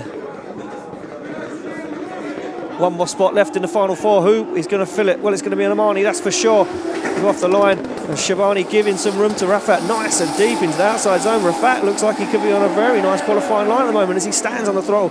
Starts to unwind all of the power. Again, the 2JZ under the bonnet. And he gets very deep in the outside zone. This is looking tidy from Rafat at the moment. Sami Al-Shabani gets some smoke thrown in the face and he's making a few mistakes there. Looks a little bit desperate to Sami Al-Shabani as he tries to find the side of that S15, but no such luck at the moment from Sami Al-Shabani as Rafat not really putting a foot wrong, gets himself into the outside zone, stands on the accelerator, and Rafat takes it across the line, looking strong. This could go on one more time.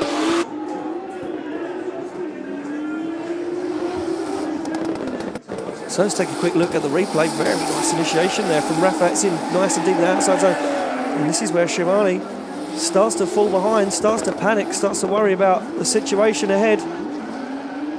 Does find the outside zone, but then it quickly falls apart. You can see here, wheel dropped over the edge of the track. Very shallow angle on that transition from Sami Al-Shabani as Rafat just puts more and more ground between the two guys. And Shabani has to really shortcut that transition to try and get up onto the door and still doesn't get in any proximity with Rafat.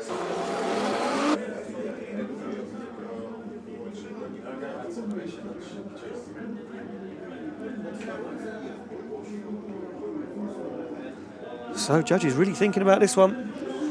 Not sure what way this could go.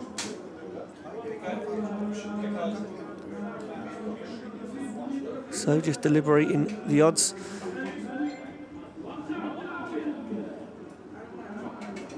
And I know Sami Al-Shabani would love nothing more to make it into the final four once again and gain even more points on his championship.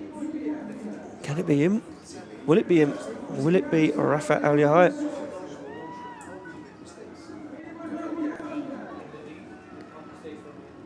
So judges still deliberating this one at the moment.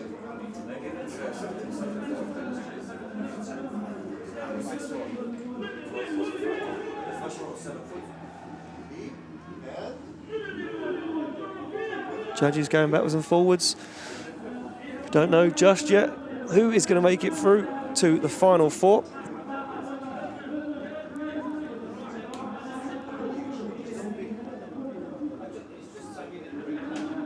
So a lot of deliberation. Looks like a split judging panel at the moment between Kieran Hines and Vernon Svenefeld. Oh, ladies and gentlemen, yeah, it looks like it could go one more time, and it certainly is going to go one more time. These guys not done just yet. And Kieran Hines, as he just tucks into a little kebab, these guys are going to go back to the pits and get some tyres. I'm going to take a quick break to have a drink, and I'll be back in a few seconds with a one more time battle between Rafat Al-Yahai and Sami Al-Shabani.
Salam alaikum, friend.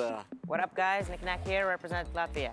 Hello, my name is Ekaterina Nabochenko. I'm from Russia and I'm representing Yekaterinburg. Aš esu Andrius Vasiliauskas iš Lietuvos. So right now we are in Oman for round 2 of OEDC. So we end up being 5th overall in the championship as well. James is leading it, 2nd is Sebastian, 3rd is Tarek, and 4th is Sammy. So we're kind of on their heels a small bit. We have our sights on 1st place, of course. That's what I try to do every single time. We're here in Oman at a working place. We just finished some things on the car and make it better for round 2. We got 2nd place at the first round, so that's a great start of the season. And yeah, we're looking forward to the 2nd round of the Oman International Drift Championship, and we're going to shred there. So Muscat, it's a really nice place. The weather is beautiful. It's way better than back in Holland. Pačios skaniausios jūros gėrybės. Man jos labai patinka ir mes vis atvažiavę važiuojam į pačią geriausią vietą, kur galima pavalgyti labai skanių gėrybių. Waterfront is really nice, breathtaking.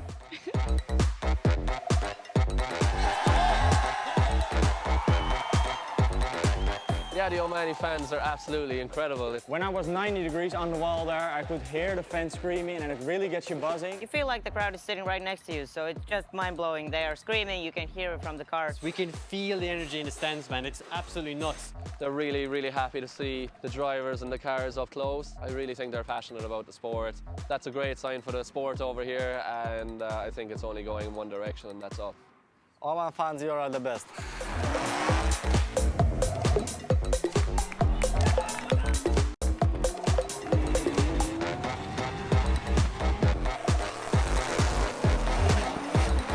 So if you're in Oman, Muscat, make sure you come out to Muscat Arena on 14th of February. If you're not in town, make sure you tune in on the live streams. So see you on the track, guys.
What's up, guys? I'm out here at IDC round 2 checking out a brand new layout for this event. And I'm walking up to this line, and this line denotes the beginning of the scoring zone. This is where our guys start to lose points from that perfect 100-point run. I'm at inside clipping point 6. This clipping point has been proving tricky for some of our drivers. They have to change direction while maintaining speed all the way through. Sticking with inside clipping points, I'm at inside clipping point 8. Now this clipping point, again, being proving difficult for some of our drivers. Just off the apex on a normal racing line, this clipping point is right before a double transition. Should be fine if you're on that qualifying line, but if you're not, well, forget about it. I'm at the final outside zone. Our drivers have to get their rear wheels in this and maintain it all the way to the finish line. Once they cross the finish line, that is it. The run is over, and the battle is either won or lost. But how is it judged? Our drivers start off with 5 points each at the beginning of the run, and they pass those points either way until they cross the finish line. Judges score this on good lead line, proximity to the lead car, angle. There's a lot of factors in it. I'm not a judge, but now you know exactly what's going on. Let's head into the battles.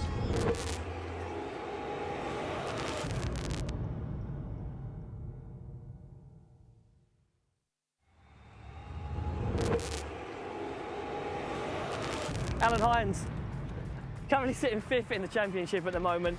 Tough top 8 battle last round with Sebastian Fontaine, not easy, right? No, not easy at all, right? I mean, we did our job, we chipped through the battles like I said I would, and we met our culprit, which was a differential, not Sebastian. We met our culprit, which was a differential. Unfortunately, we couldn't really get any further, and you know what? I had my mind set, my aim set on the finals. I knew we had to chip away. I think we were on the right path to that. And this time, we're going to do the exact same thing. You know, we might even meet James in the finals, you know, so we'll see what happens. Well, there we go, big statement. Look, you're looking really, really good out there on this track, and a lot of drivers are struggling. 5 transitions, slow to fast, it's not very easy, but you look like you're on rails. Yeah, look, put a lot of time in the sim over the last week. You know, that's one of the greatest things using the simulator. You can get your line started and you kind of know where you need to, what you need to do. And that's the main thing, you know, once I have my mind set in the right spot, the team works great, the car works great. It's just up to me now to bring it all together. Well, there we go. We wish you all the best of luck, man. Thank you very much.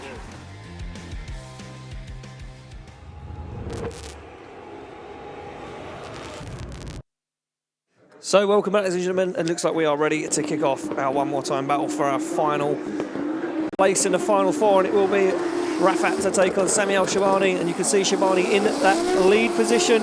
The E46 BMW looks like he's cleaned that lead line up. Rafat dives up to the side, and a little nudge, but pushes himself too far. And there we go.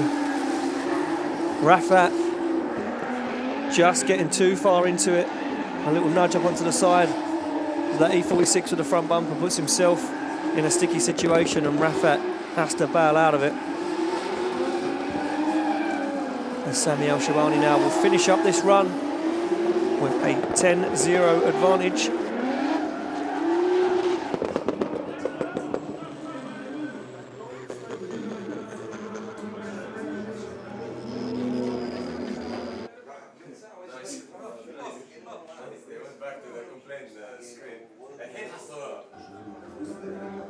So there we go, these guys make their way back towards the start line. And now it will be Sami Al-Shabani to chase down Rafat Al-Yahya. As the final battle of our Grade 8, if you have just joined us and you are joining us live from the Oman Automobile Association in Muscat for round 2 of the OIDC 2020. And these guys are battling for the final place inside the final 4. Door slammed shut on the S15 of Rafat Al-Yahya.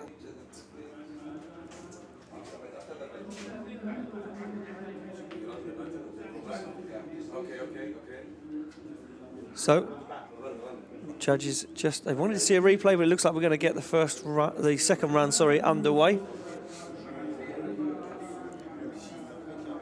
Before we do have a look at the replays.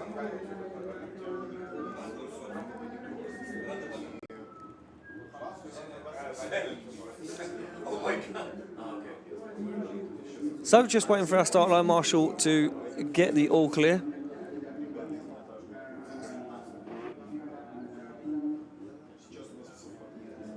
Or does it look like we're going to see the replay first? No, it looks like we're going to... Not quite sure what the live stream crew are doing at the moment. So here we go. We're going to take a look back at the replay first. Judges just wanting to see what happened from an alternative angle. And yeah, just looks like they've seen what they need to see. They're saying run the battle and get ready to go. So here we go.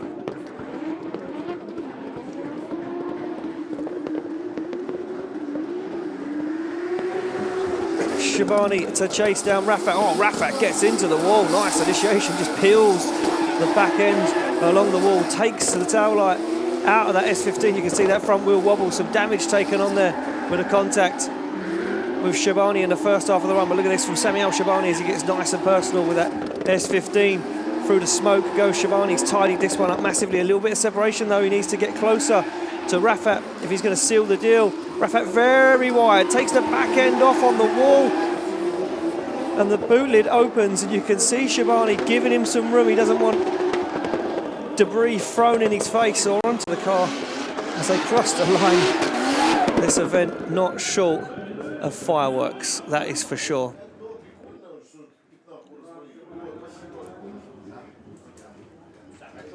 Oh, there we go. Quick decision from the judges, and I can confirm getting the win and advancing through is Sami Al-Shabani, ladies and gentlemen. Sami Al-Shabani gets the win and advances through to the final 4.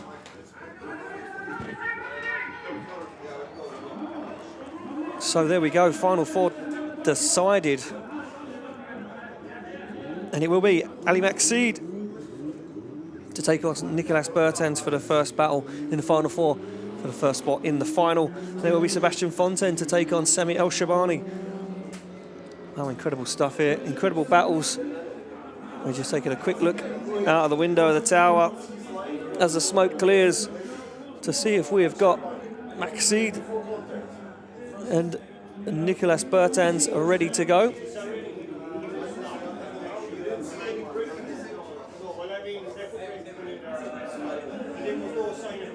And it looks like those guys are just getting themselves ready to enter the tyre warming area.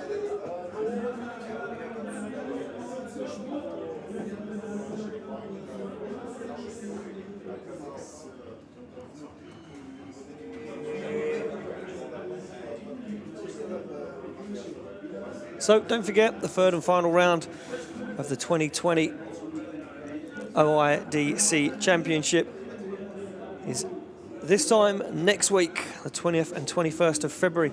Live stream for qualifying will go out this time at 6:30 local time, 3 p.m. on the 21st for top 32 and 6:30 for top 16. So don't miss that one. We'll be crowning a brand new champion by the looks of things, with the fall of James Dean and Sebastian Fontaine and Sami making their way into the final four. Both of those guys now will be fighting for a spot for the championship. Who will take the championship home for 2020 and kick off their season in quite a spectacular way. So we are waiting the arrival of Ali Maxide at the moment and Nicolas Bertens.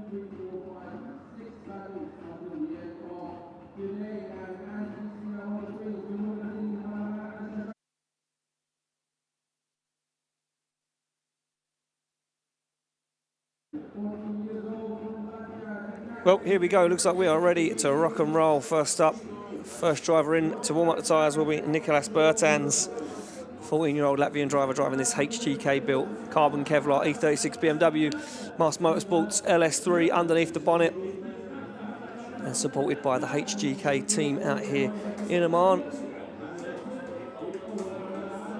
And behind him, the man that represented Kuwait in the FIA Intercontinental Drifting Cup, Ali Maxide. Maxide saying he's back in Old Faithful for this championship. He said he likes driving this car. It's a popular car here in Oman. The fans like it and he loves being in it. And right now it looks like it's working a treat, but can he take down the 14-year-old superstar from Latvia? Well, we're about to find out right now. This is for a spot in the final. Only one of these guys are going to make it through for a guaranteed step on the podium.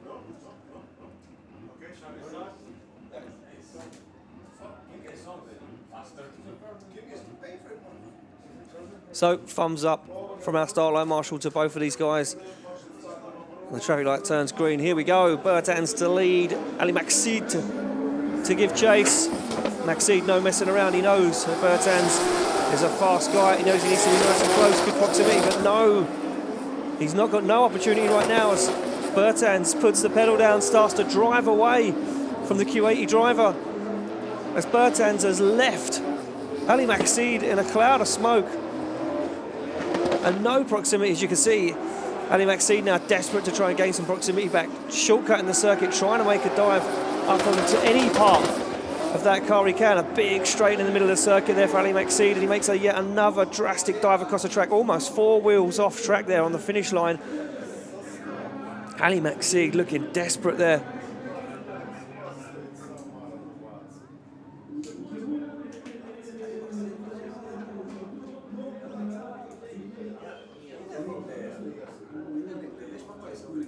So these guys make their way back to the start line.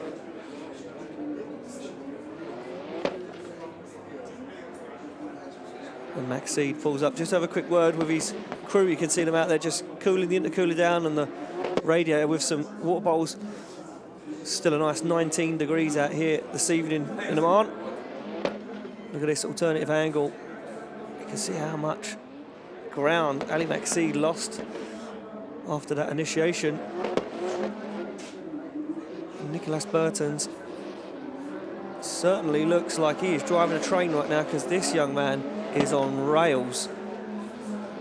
And there's a big error just after this final outside zone through this final front clipping point. You can see big straighten in the middle of the track there for Ali Maxide. And judges just trying to see if Ali Maxide had more than 2 wheels over the edge of the track across the finish line. Getting the nod from the judges, yep, they know what they want. So these guys back on the start line, ready to go, and it now will be Maxide to lead, Nicolas Bertens to give chase. Here we go, no messing around, through the gears they go, up onto the wall.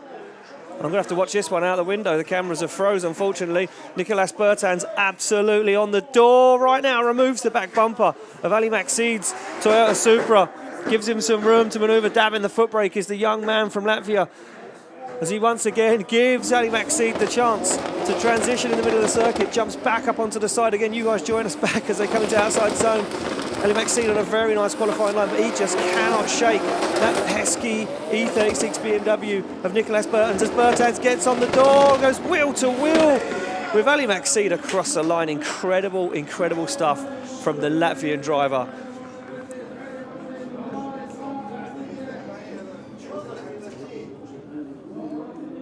So just going to see if we can get a full replay of that run, because not only you guys at home, but us here in Oman lost all of the video there for most of that run. Luckily enough, we're in a nice commentary tower. We managed to see out the window straight onto the track and see exactly what was going on. You can see this, look at this from Bertens. He gets nice and close, makes a nice dive through the smoke. Now this is where he reins in Ali Maxide, gets straight up onto the side of that Toyota Supra. Incredible, incredible stuff. Again, through the smoke, nice dive onto the door. You can see him just dab the foot brake, slows the front of that car down to not make contact with Maxide. Maxide on a very nice qualifying line, giving Nicolas Bertens that opportunity to be on the door. And then the final outside zone, Maxide there, but look at that from Bertens, all over the side of him.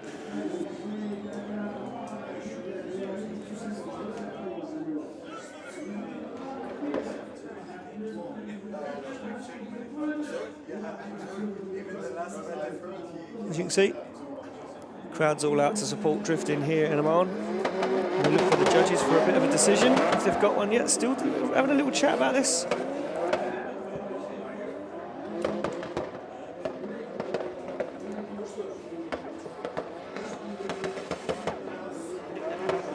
Ladies and gentlemen, I'm being told the decision. I can confirm that taking the win is Nicolas Bertens, ladies and gentlemen. Nicolas Bertens gets the win and advances through to the final. And the judge is just saying, sorry about that, they were having a bit of a chat and forgot to tell everyone the decision. So there we go, Nicolas Bertens gets the win and advances through to the final. And James Dean mentioned he was definitely someone to watch, an incredible driver. Now he gets himself a spot on the podium, but what one will it be, first or second? Well, he has an opponent to face off against. Who will that be? Sebastian Fontaine or Sami El-Shabani? Neither one of these guys to be sniffed at whatsoever. As we can see, the E46 BMW of Sami El-Shabani in at that tyre warming area, getting ready to do battle. And it will be Sami to lead. Your second and third place qualifiers going head to head for a space in the final. So Sami will lead out Fontaine.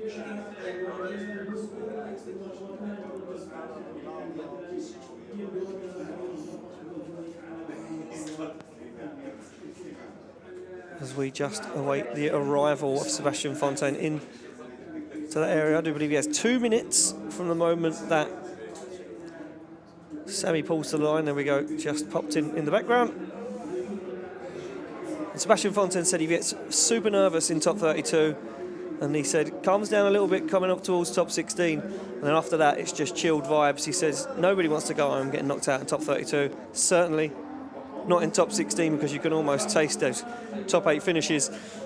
But he said, once he gets those done and dusted and under the belt, when he gets into the Great 8 and the Final 4, he said everything seems to become a little bit normal. When you get into the zone, the flow starts to go on. And, well, the flow is definitely going on right now. Can Sebastian Fontaine get himself into his second final at round 2? Well, the man from the Netherlands will surely want to right now. Thumbs up all round. Light goes green. Shabani to lead. Fontaine to give chase. And here we go, off the line, smashing through the gears, onto the back bumper, goes Sebastian Fontaine onto the door, and then brakes ever so slightly just to give Sammy some room. Now makes a dive once again. Oh, big jab up onto the side. You can see a heavy use of the foot brake for Sebastian Fontaine as he transitioned right up onto the back bumper, onto the side goes Sebastian Fontaine. He's all over the side of Samuel Shabani right now. They come through the centre of the circuit. Can he even make this transition work? He certainly does. It's the closest we've seen anyone all day. As Sebastian Fontaine once again jumps up onto the side. This man is incredible. What a machine is Sebastian Fontaine. Could he be taking somebody else's nickname right now? He jumps back up onto the side of the E46, onto the door he goes, wheels drop from both guys and contact over the line. Wow. Wow.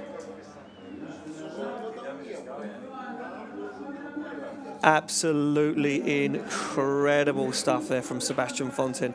What a man possessed. As Samuel Shabani sits in the middle of the track stranded. Just look at this from Sebastian Fontaine. Nice initiation. You can see Shabani looks over just to have a glance at where Sebastian Fontaine is, and Fontaine says, I'm right here, buddy. You don't need to worry about me. I'm knocking on the door. Nice transition. Look at this. Nice and close. This is where Sebastian Fontaine made a big mistake at the last round and knocked James Dean clear off the line. He wasn't going to make the same mistake again as he comes through. Look at the way he gets that car to transition and how close he can get bumper to bumper, jabbing, diving up to the side, almost a tyre mark on the door there. Incredible stuff from Sebastian Fontaine. Wheels drop. Now, was there contact? But after the finish line, so not sure how the judges are going to come to a decision on that one. So taking a look at another replay.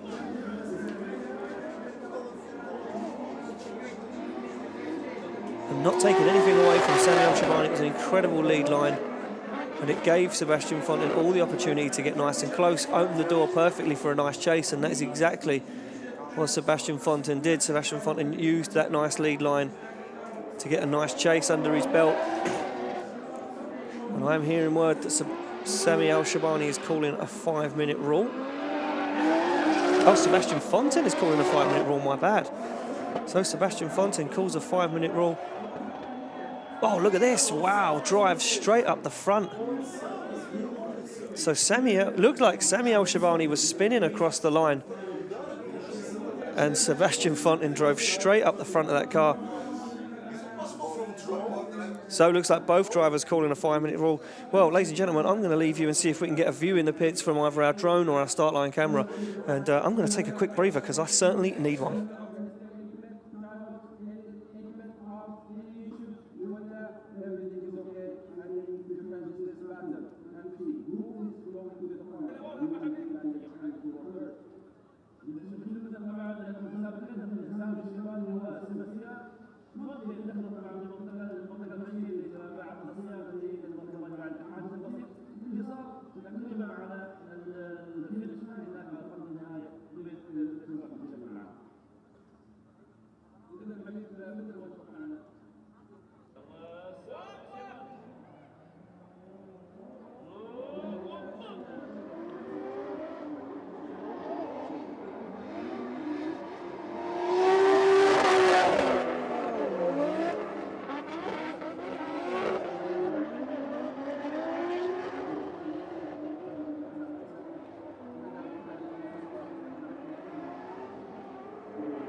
كل سيارة طبعا دخلت مرتبات البديهة أكيد مع الطاقم على أساس إجراء إذا كان في ضرر في مناسبة طبعا على دور الوقت أو أي حد مرتبط بالمطلوب أو الصفات عندهم طبعا منه هناك طبعا ثاني الحرارة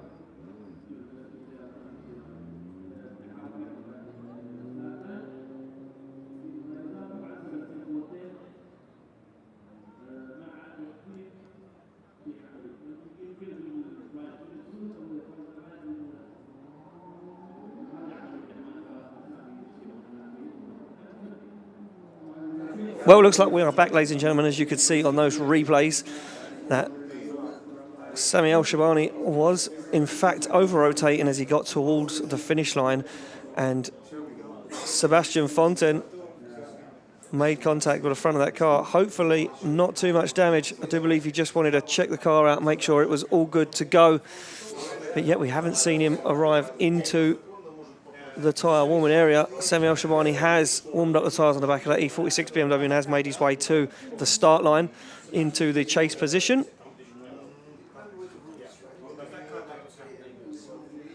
So judges now just deliberating the rules, just trying to find out assess who was at fault, and if Sebastian Fontaine gets a competition timeout due to the fact that Sami El-Shabani was over-rotating as he crossed the finish line. And judges now just taking a look at the race drone footage from the incident.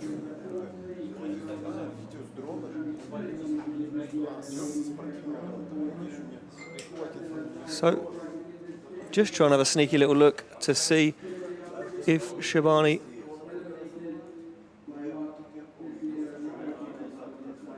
did in fact was in fact over-rotating across the line. So it looks like the judges have come to a decision that Sami El-Shabani was over-rotating as he crossed the finish line. So going to be a very close call, a very difficult decision. Judges not had an easy weekend here at round 2 of the Oman International Drift Championship. Being pushed to their limits. And we are just trying to find out where Sebastian Fontaine is, if he can make it back out for the second run.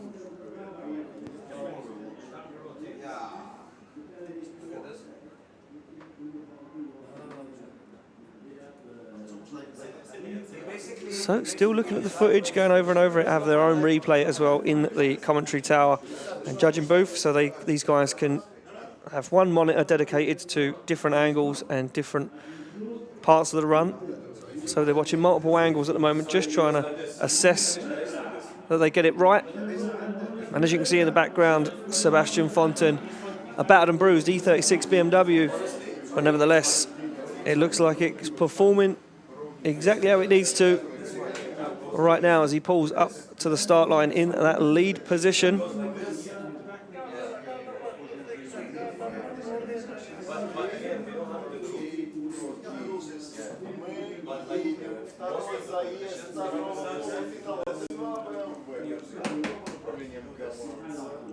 So these guys on the line, ready to rock and roll as we just try and get our judges' attention after they're deliberating and chatting about who is at fault.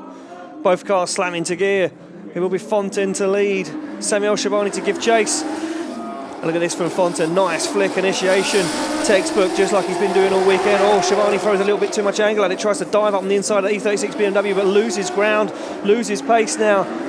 As Fontaine puts the hammer down, starts to unleash all that power from the 2JZ. Oh, a little play of the throttle there from Sebastian Fontaine. Maybe that car getting a little bit hot. On track right now as Sami El-Shabani throws big angle and it messes himself up massively. He's going to shortcut the track to try and get back on the door of the E36 of Sebastian Fontaine, but that's a huge error for Sami El-Shabani. As once again he makes another leap up onto the side, but desperation sets in for Sami El-Shabani. There we go, a little deliberation between the judges, and I can confirm, taking the win and going through to the final to face off against Latvia will be Sebastian Fonten, ladies and gentlemen.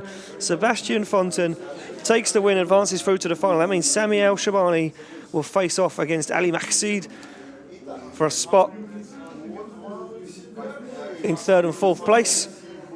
So while those guys receive their decision and head back to the pits, we will wait for Sami El Shabani to get that car prepped and then back out for the third and fourth place battle. I'm going to disappear once again and leave you guys to have a watch on the live stream and these replays. We'll be back in a few minutes with our third and fourth place playoff. It will be Ali Maqsid to take on Sami El Shabani.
Salam alaikum, friend. What up, guys? Nick here, represent Latvia. Hello, my name is Ekaterina Nabochenko. I'm from Russia and I'm representing Yekaterinburg. Aš esu Andrius Vasiliauskas iš Lietuvos. So right now we are in Oman for round 2 of OEDC. So we end up being 5th overall in the championship as well. James is leading it, 2nd is Sebastian, 3rd is Tarek, and 4th is Sammy. So we're kind of on their heels a small bit. We have our sights on 1st place, of course. That's what I try to do every single time. We're here in Oman at a working place. We just finished some things on the car and make it better for round 2. We got 2nd place at the first round, so that's a great start of the season. And yeah, we're looking forward to the 2nd round of the Oman International Drift Championship, and we're going to shred there. So Muscat, it's a really nice place. The weather is beautiful. It's way better than back in Holland. Pačios skaniausios jūros gėrybės. Man jos labai patinka ir mes vis atvažiavę važiuojam į pačią geriausią vietą, kur galima pavalgyti labai skanių gėrybių. Waterfront is really nice, breathtaking.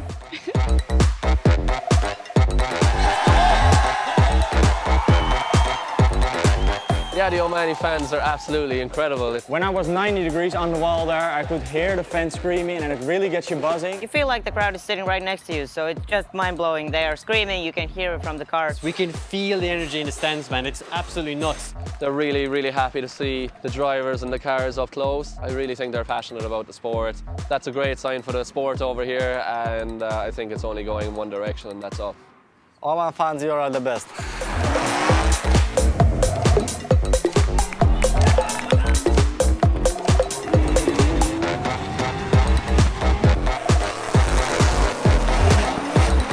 So if you're in Oman, Muscat, make sure you come out to Muscat Arena on 14th of February. If you're not in town, make sure you tune in on the live streams. So see you on the track, guys.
What's up, guys? I'm out here at IDC round 2 checking out a brand new layout for this event. And I'm walking up to this line, and this line denotes the beginning of the scoring zone. This is where our guys start to lose points from that perfect 100-point run. I'm at inside clipping point 6. This clipping point has been proving tricky for some of our drivers. They have to change direction while maintaining speed all the way through. Sticking with inside clipping points, I'm at inside clipping point 8. Now this clipping point, again, being proving difficult for some of our drivers. Just off the apex on a normal racing line, this clipping point is right before a double transition. Should be fine if you're on that qualifying line, but if you're not, well, forget about it. I'm at the final outside zone. Our drivers have to get their rear wheels in this and maintain it all the way to the finish line. Once they cross the finish line, that is it. The run is over, and the battle is either won or lost. But how is it judged? Our drivers start off with 5 points each at the beginning of the run, and they pass those points either way until they cross the finish line. Judges score this on good lead line, proximity to the lead car, angle. There's a lot of factors in it. I'm not a judge, but now you know exactly what's going on. Let's head into the battles.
So, ladies and gentlemen, as you can see, our final 4 drivers will be making their way onto the track, and they're going to have a chat with our local commentator, Youssef. And yeah, you can see Sebastian Fontaine now and Nicolas Bertans making their way out. So I'm going to hand over to those guys and let you listen to those guys interview them. They'll do a little bit in English, hopefully, fingers crossed, and some in Arabic. So I'll let you listen to what they've got to say to Ali Maqseed, Sami El Shabani, Sebastian Fontaine and Nicolas Bertans.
However,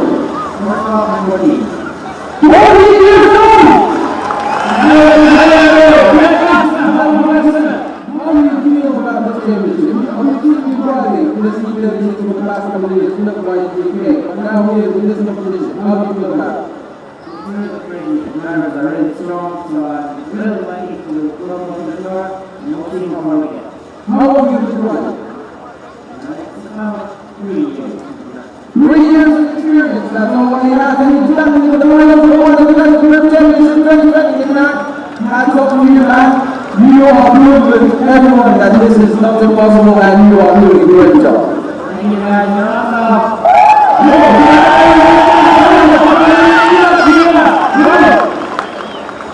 And the tall man from the Netherlands, Sebastian? Yes. How are you doing? I'm doing great, honestly. Are you looking forward to rub doors with, or rub tires into Knick-Knack's buddy? They are both from 36. He's a bit younger, I'm a bit older and taller, so it'll be fun. It will definitely be a lot of fun. So do you think a lot of those buddy panels are interchangeable, I guess? No, they're a bit different, I guess. Okay, tell me, how do you feel about Oman International Drift Championship? Yeah, so we came to Oman, this is the first time in Oman. We came to Oman and we got on the podium the first round. That was like, what is happening here? We were fighting better with James, unfortunately his car broke down. And we're here back again for fighting for like the first spot, so that's amazing. That's absolutely amazing. Now both of you are on the finals. You have a great chance now to lead the championship by James being eliminated in the top 16 and now you are here in the final. So I guess you are already leading the championship by being already in the final, second and maybe first or second on the second time. What are you looking for the third round? Like the third round is the same, like be on the podium, win the event, win the championship. That's my goal, but it's going to be hard and but we have fun along the way, that's the most important thing. Last word for the crowd? You are amazing, like give yourself a clap, like bravo!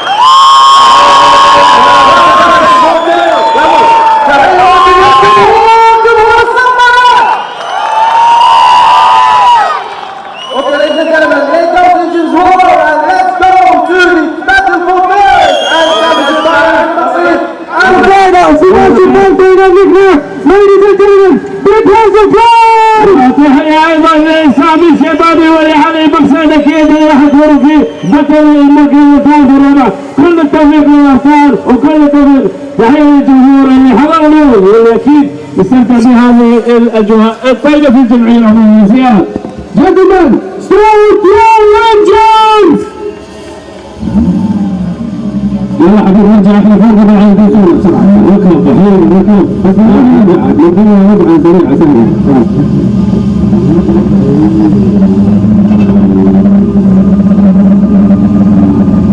So there you go, ladies and gentlemen. As you can see, our local commentators Youssef there and Habib Al-Zahra just having a quick chat with our drivers before they head out for the final battles of this evening here at round 2. And of course, the first battle will be Sami Al-Shabani to take on Ali Maqsid for the third step on the podium. A little bit of friendly rivalry there between Knick-Knack and Sebastian Felton as they tease each other up off the edge of the track, almost making contact, just a little bit of fun, nothing too serious. So Sami and Ali will make their way through the paddock to the tyre warming area, get themselves prepped, helmets on, gloves on, hands devices fastened, and seatbelts pulled tight as they get ready to do battle one more time for this evening for the third step on the podium. I know Sami Al-Shabani will want that more than anyone. Finished at 4th place at the first round here just over a week ago. So if he can get himself a spot in 3rd place on the podium, he'll be clawing some serious points and trying to jump ahead of Tariq Al-Shabani and James Dean for the championship.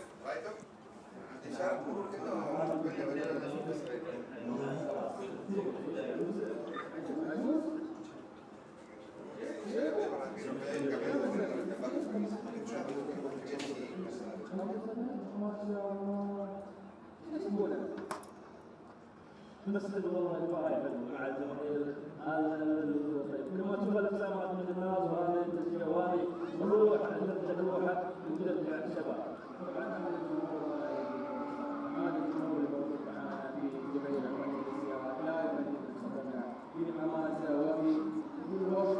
Well, here we go. First car enters the tyre warming area, and that will be your second place qualifier, Sami El Shabani, as he warms up the tyres on that HGK kitted E46 BMW M3, 2JZ under one sequential gearbox, putting the power to the rear wheels.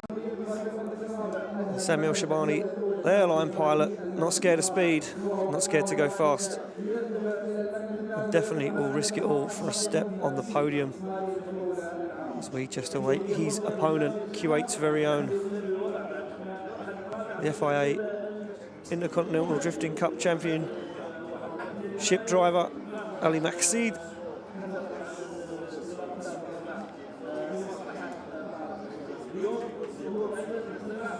And this is it, final runs of the day, for these guys, as Maqseed just finishes up warming the tyres and pulls to the line.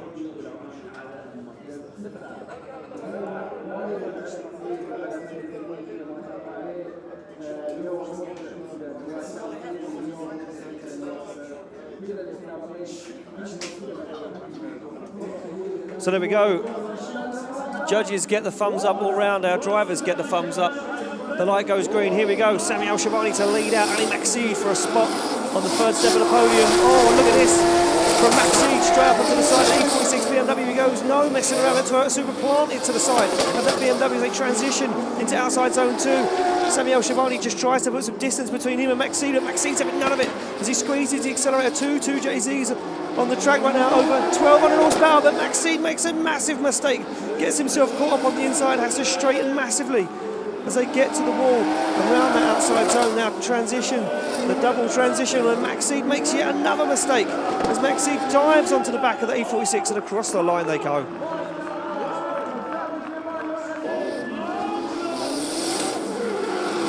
And here we go, let's take a look back at the replay.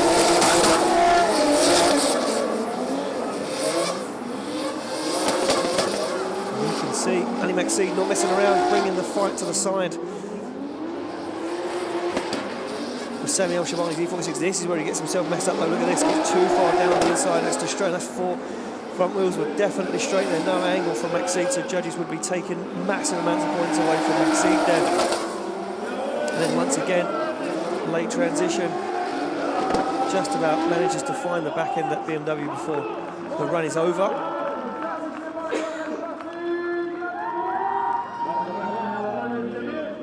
So we await the arrival of those guys back on the start line.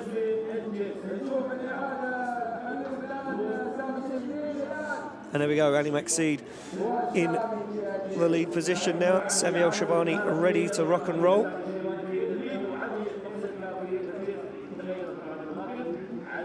And Maqseed, with those errors, with that straighten, we're hoping that Shabani makes a mistake.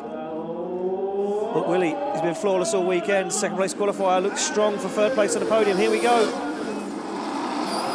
Maqseed now falls way out of the outside zone, very shallow. You can see Shabani just taking a little breath there, jumping on the foot brake and trying to find the side of that Toyota Supra, but knows that Maqseed isn't in the outside zone whatsoever. Now finds the back end of it, doesn't make the same mistake that Maqseed makes, gives Maqseed some room to manoeuvre as Shabani makes a dive up onto the side. Can he close the gap? Can he gain some more proximity? As he looks for the back bumper of that Toyota Supra, they come through the double transition. Little stutter there from Shabani as he gets into the outside zone. Close, but not as close as we'd like to see him. Nevertheless, the run is done.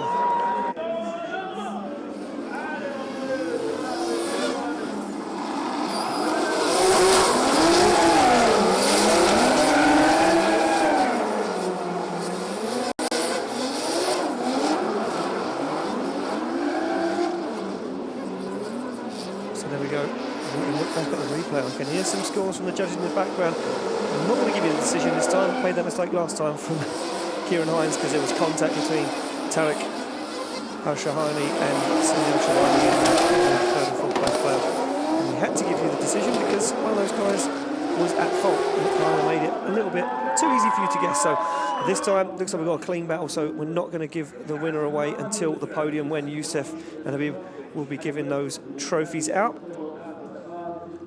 So So we just need to know if the judges have a decision or if it's a one more time.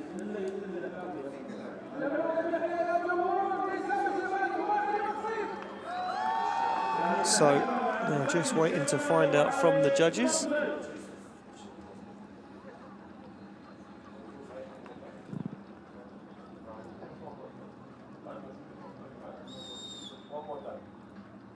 Well, so ladies and gentlemen, I can confirm it's going to be a one more time. So a one more time between these guys can't be separated by the judges, so they're going to go at it again. And just waiting. There you go. Those guys received the information. And they're going to go back to the paddock and get their cars prepped and ready to go. A new set of tyres and some more fuel. A quick breather and a quick rethink of a strategy and how one of these guys is going to end up on the third step of the podium.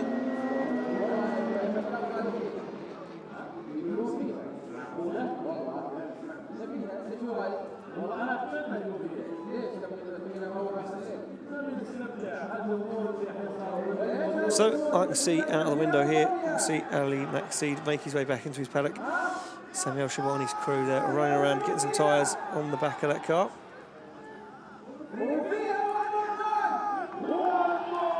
So crowd happy with the one more time. The good crowds out here in Oman. They come out and sit out in the boiling heat all day to watch these guys practice, twin battle and fight their way to the podium.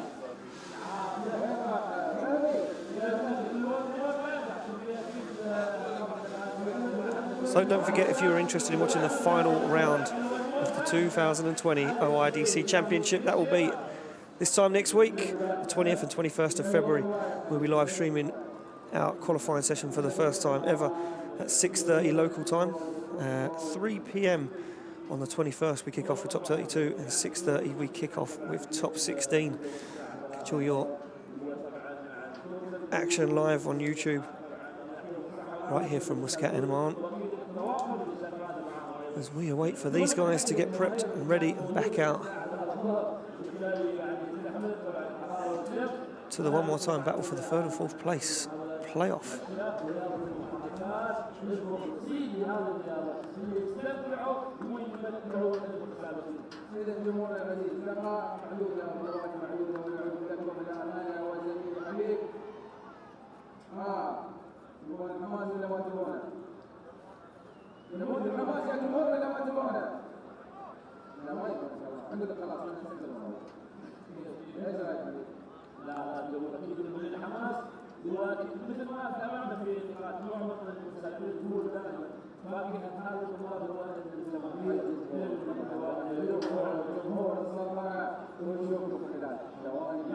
تستاهلون تحية والله تستاهلون تحية للجمهور اللي حاضر في مدرجات حلبة مواصلات الثانية.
So welcome back, ladies and gentlemen. Sorry for the break in action there, as you can understand. Getting these guys ready and prepped for the one more time battle for the third and fourth place playoff. You can see Sami El Shabani there pull to the line in that HGK kitted E46 BMW M3 2JZ under the bonnet.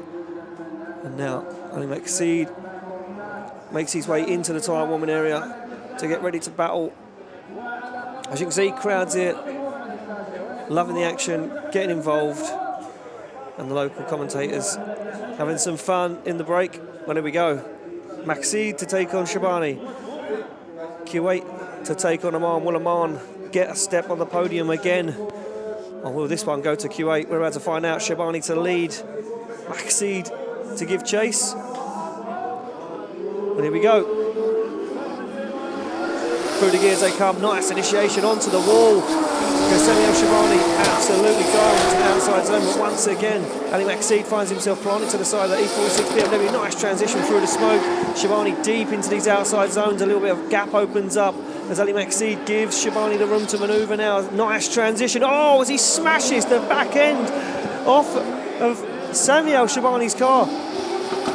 Ali Maxid not scared to do damage right now as he wants to get up close and personal to the Omani driver. No mistakes whatsoever as they come through the middle of the circuit. A little wobble from Maxid, but onto the door he goes and across the line. Incredible driving from both these guys. So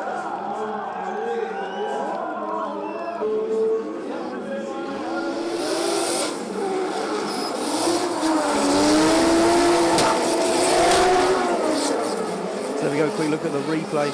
You can see Maxid not messing around, dabbing the foot brake there on transition, just trying not to make contact with the back end of Sami Shabani's car. This is the one though, rips the headlight out of the car, smashes the back bumper on Sami El Shabani's car. And gets into it as Ali Maxid finds the side of Sami El Shabani's BMW. A little wobble there from Maxid, but nothing too drastic, not like the mistakes he made in the first run. The first half of the battle. So those guys go back to the start line and get ready for action now. Ali Maxid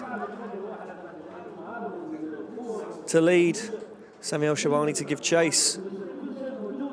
An incredible chase from Ali Maxid, not many mistakes. You can see the judges just making a few notes over my shoulder. So we get the all clear from the track staff. Thumbs up from the boys in the grandstand, thumbs up from our drivers. Here we go. It's a green light. Oh, it was going to be a green light. Looks like maybe the traffic light has had enough today. So the traffic light seems to have let down. So there we go, thumbs up from both our drivers. They get ready to go. Hands down, let's go. Maxid to lead, Shabani to give chase. Oh, and look at Maxid straight across the track. Across that white line. Watch out, the judges are going to look at that one as they get into it now. Sami El Shabani trying to replay the favour. You can see him locked on that foot brake, left foot braking all the way around that first corner, trying to get as close as he can to the side of that Toyota Supra. As Maxid puts down a nice qualifying line at the moment, comes through the middle of the circuit, and you can see Sami El Shabani losing some ground, not the same proximity that Maxid had with him.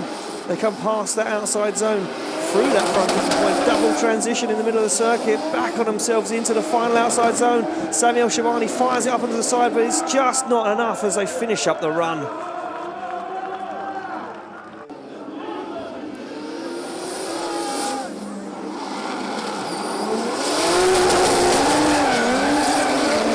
So there we go, look back at the replay for the judges, just to try and get a decision.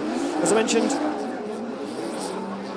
well, I'm not going to give this one away this time because we did have a clean battle once again. I'm going to hand over to Youssef and Abib in a minute once we get the final battle done.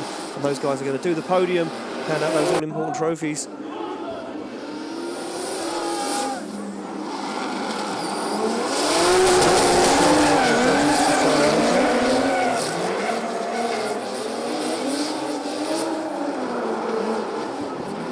Judges just analysing this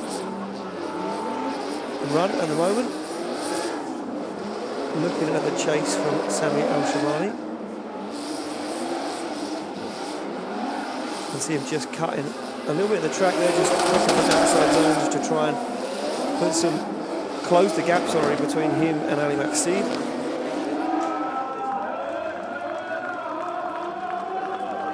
So judges asking for a look at the beginning of the run, a replay of the look at the beginning of the run.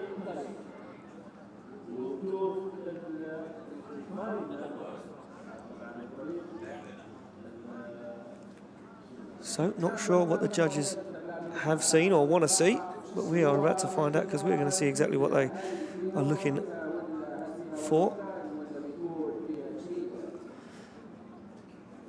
Once they have a decision for this, we will move along to the final battle of the day. That'll be Sebastian Fontaine to take on Nicolas Bertens. As you can see, those guys not messing around, on the line, ready to go.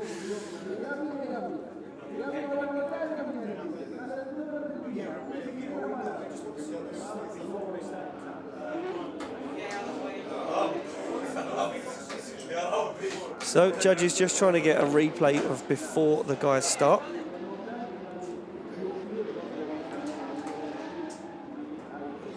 Judges looking to, get a look at the replay 5 seconds before these guys left the line, just to see what happened. Maybe that initiation from Ali Maxid impeding Sami El Shabani's initiation. Maybe that was what they were looking at. He was crossing over that dotted white line that you can see painted on the centre of the circuit. That is the line denoting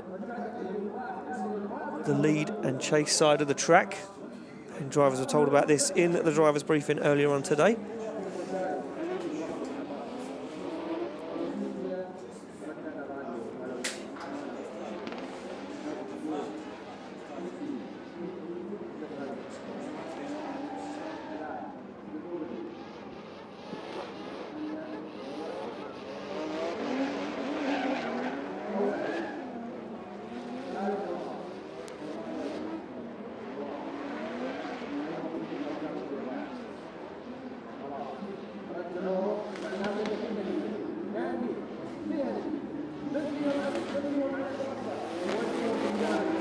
So, here we go. Here's the replay that the judges wanted to see.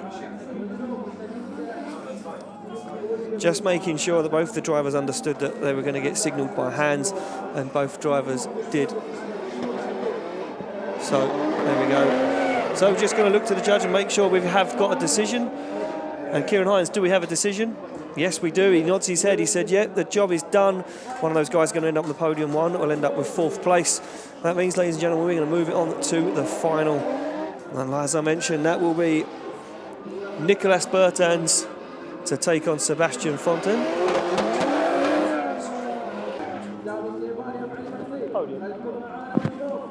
Sorry about that. Just covering up my microphone to talk to our Russian live stream commentator Grinya in the tower.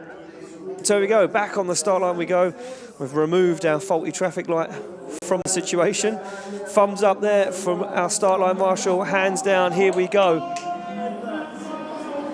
Will be Sebastian Fontaine to lead out Nicolas Bertens for a spot on the top step of the podium. Who will take it? Look at this from Nicolas Bertens, the 14-year-old superstar from Latvia, jumps up onto the side of Sebastian Fontaine's E36 BMW right now, as Fontaine does everything he can, everything he's got in his power to try and drive away from Nick Nack, but Nick Nack's not having none of it at the moment.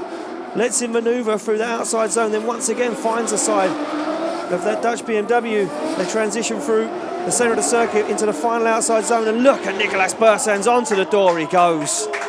Wow, incredible, incredible driving from Nicolas Bertens.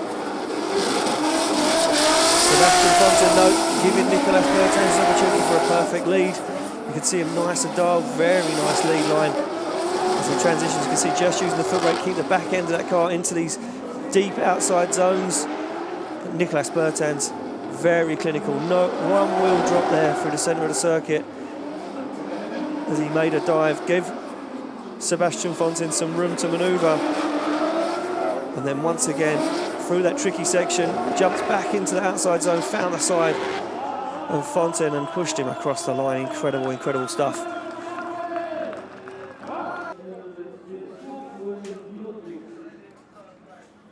So there we go, we've swapped these guys around. It will now be Nicolas Bertans to lead, and it will be Sebastian Fontaine to give chase. This is where it all went wrong for Sebastian Fontaine in the last round. Will he make the same mistake twice, or will he have learned from that mistake? They fire in, up onto the wall goes Nicolas Bertans. Oh, but he's going very wide. He's got 2 wheels off track, and you can see Sebastian Fontaine holding on for dear life there, wondering where the young gun from Latvia is going. Both guys calm themselves, get back into the groove as Bertans finds outside zone. Sebastian Fontaine right with him though as he transitions through the smoke up onto the door. Dangerous manoeuvre from Sebastian Fontaine. Oh, and contact onto the wheel. Contact onto the wheel. They get into it once again as they come through the centre of the circuit. Sebastian Fontaine once again looks for the side. Oh, as more wheels dropped from Nicolas Bertans, and across the line they go in spectacular fashion. Wow, what a way to finish up round 2 here at the Oman International Drift Championship. Look at the replay, look at that initiation. Just carried a little bit too much heat though from Nicolas Bertans as he drops wheels. You can see Fontaine wondering where the young man's going. He has to think about the manoeuvre, slow that car down, get it back up onto the side. Bertans up to this point, not one wrong move at this. A brave dive from Sebastian Fontaine. Gets it wrong though, makes a dive, can't slow the car down and nudges the wheel. And lucky that he didn't push Bertans into the wall as Sebastian Fontaine gets himself back into it. And then Nicolas dropping wheels over the edge of the track just before they finished up the run. So all we need to know is if our judges have come to a decision or if it will be a one more time.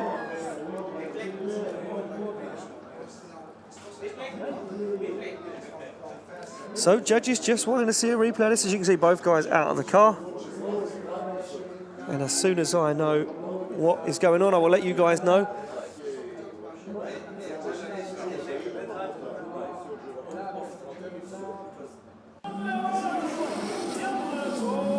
So there we go, look at this. Big transition, nice initiation there from Nicolas Bertans.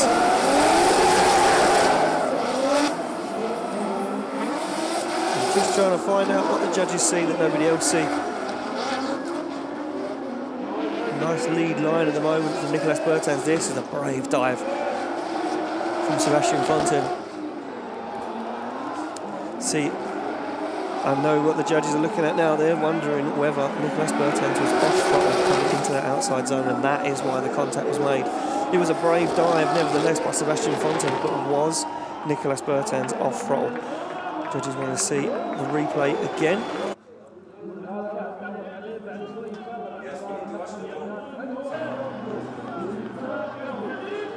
So judges asking for a shot of the replay via the drone to see exactly if Nicolas Bertans was off throttle going into the outside zone. It would have been a full throttle part of the track. There's only a decel, and that's just before that zone, not that early down the track. So was Nicolas Bertans playing games, or was he playing fair? That's what the judges are going to be asking themselves right now. So let's deliberate this one. And then again, you can see Nicolas Bertans dropping wheels over the edge of the track.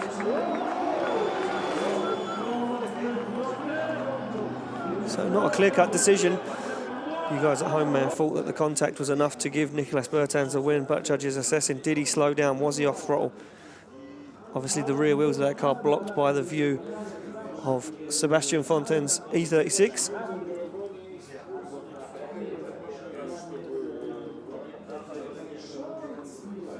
So judges still talking about this one, still deliberating it.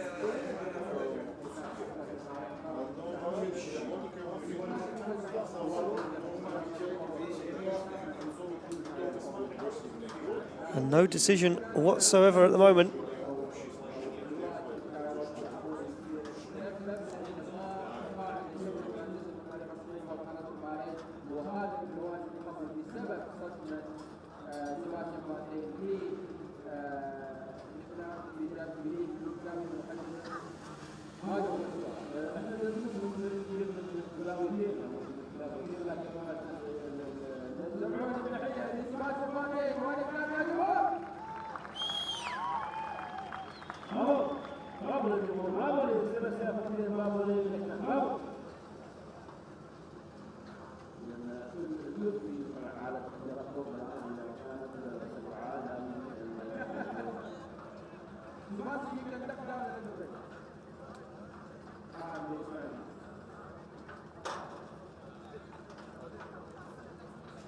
So judges still deliberating this one, and a lot of arguments thrown around the judging tower between the three judges, Kieran Hines, Vernon Svenefeld and Wadu Ukwa.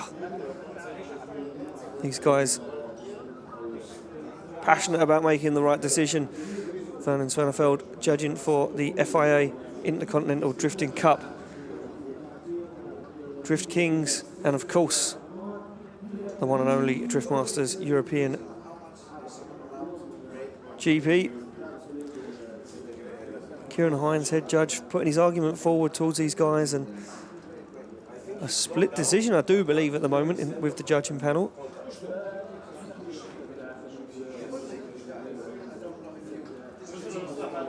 So it does look like they have now received the drone footage that they was looking for to see whether Nicholas Burton's was off throttle at that point or not.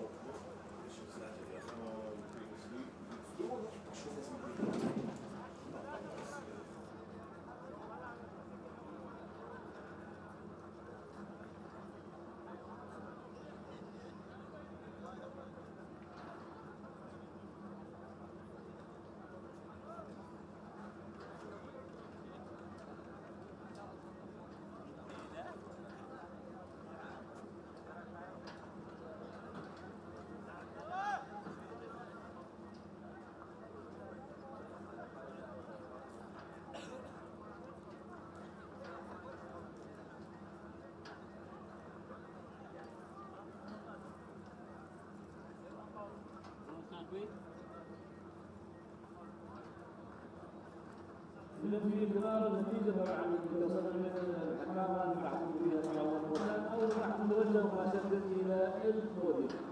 للتذكير فقط لمرور الكريم الجوله الثالثه ان شاء الله الحكام يوم الخميس والجمعه القادمين يوم 20 و21 فبراير 2020 طبعا معرفه مرة هذه النسخه 22 حدود الحكام الدوليه للانتخاب.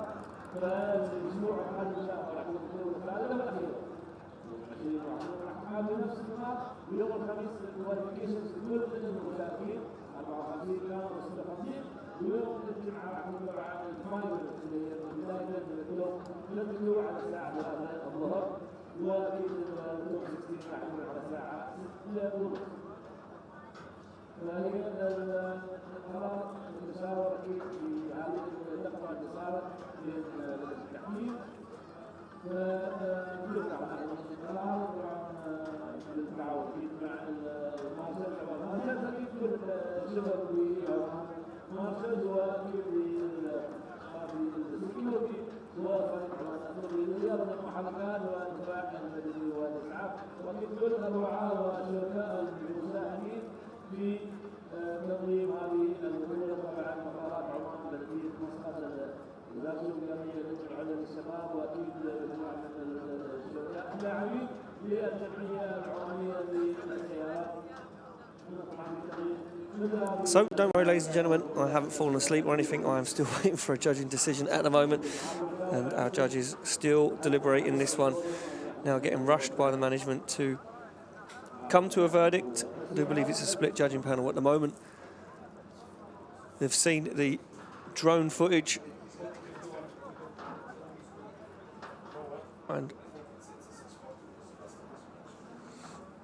the judges just trying to make the right call, make sure the right guy gets the win.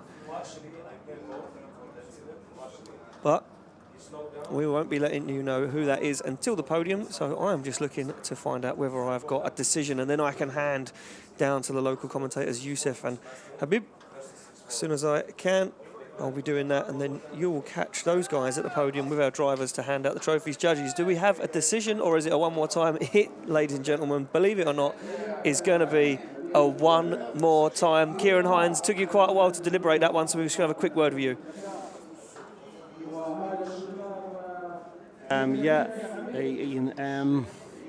Or if you compare both runs, okay, the first run we scored a 6-4 to the dictate. Yeah, like he had, it was a really good run, but it really all comes down to the second one. The second one, we were having a long discussion about it, and if you watched when Nick actually entered the first corner, he drops 3 wheels off. Okay, now that's a huge mistake. And then he comes back across the track, which forces Sebastian not completely off the track, but he has to drop wheels on the inside to try and keep proximity. And from there on,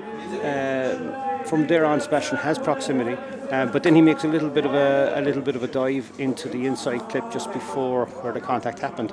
So that was his first error that he made, but it's only very, very marginal one. Now comes the contact. The contact happened. It's full throttle area of the track. Once you go through that zone, you're supposed to stay on throttle until the decel zone, which is actually on the wall and through the clip on the wall. But if you watch the replay, Nick Deck actually drags on the handbrake, very marginal. There's only a very, very slight drag of the handbrake, but it does lock up the wheels and it does slow the car slightly. There is contact. Now the contact doesn't cause a zero because it's heavy. It's a penalty for it.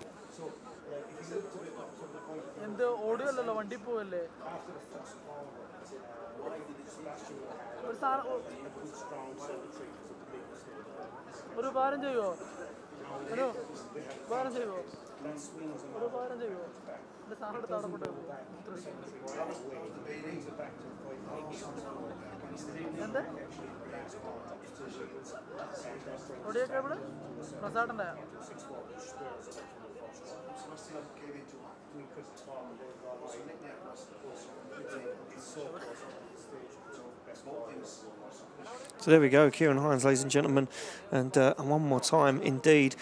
I mean, these guys are going to go at it. As you can see, scenes in the pits, and you can see Nicholas Sullivan down there, Oliver Bolton's crew down there, getting the tyres changed on the car, just trying to maybe work with the alignment ever so slightly. You can see, just looking at where the wheels made contact, seeing if anything is damaged or bent. Even Oliver Bolton down there getting in the mix, lending some tools and some parts if need be. And yeah, you can see Sebastian Fontaine's pit crew down there just making sure that that front wheel is as best it could be. And even UK Pro-Am driver Andy Frost down there with a torch, just getting involved in the mix.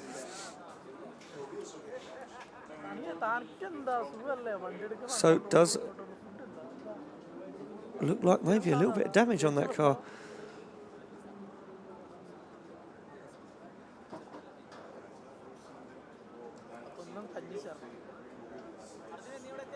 And nope, looks like they are ready to go. As you can see, Nick Nack's car now in the HGK pits, and the HGK crew there with the toe plates out, just double checking the front alignment on that car, wanting to be 110% before they head out to battle. I'm at the ham now down there, and panic setting in. Not a lot of time. These guys just got 5 minutes to get these cars prepped and back to the start line.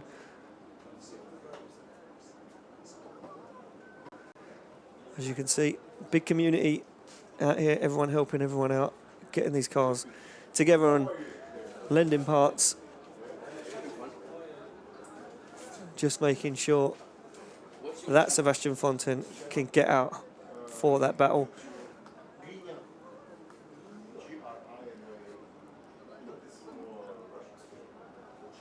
So tyres swapped, and it looks like the crew are happy with the front suspension nevertheless.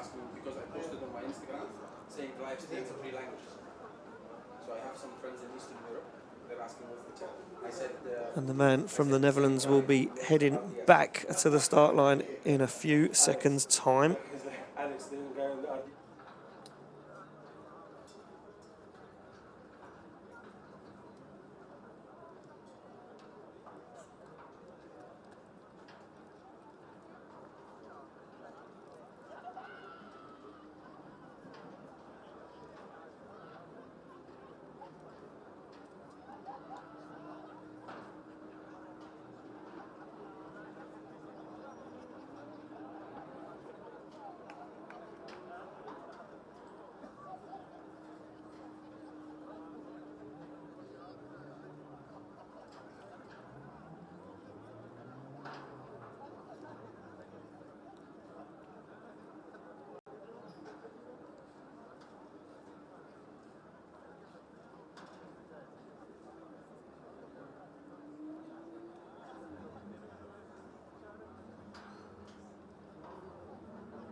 So, ladies and gentlemen, we are back and ready to rock and roll, and it does look like scenes in the pits. Car is fixed, ready to go.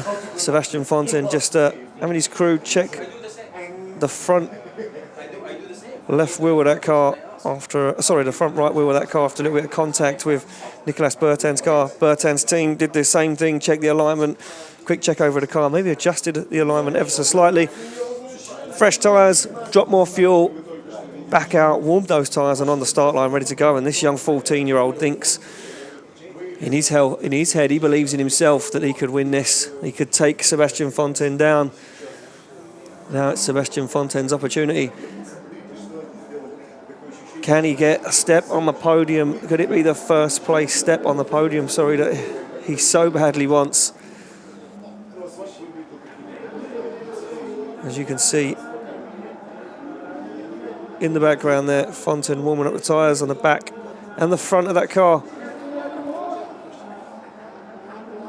And this is it, the final battle of the day. As he gets called to the line by our start line marshal.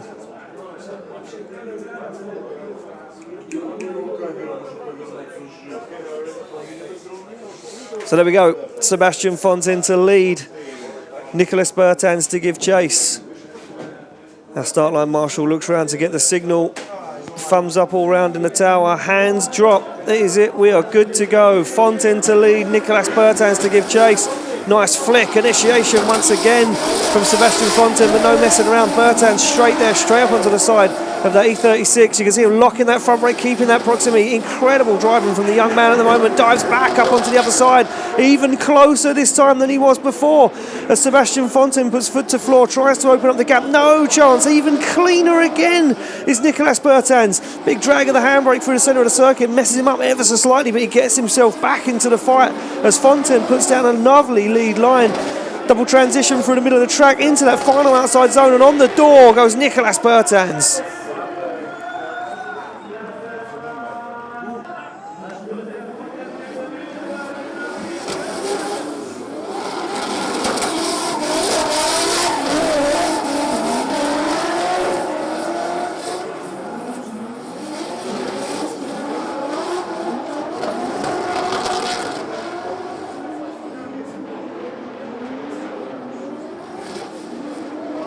So there we go, just taking a quick look back at the replay. You can see Nicolas Bertins. That's when he messed himself up. It was a slightly that big handbrake drag, gets himself on the inside of the circuit. And Sebastian Fontaine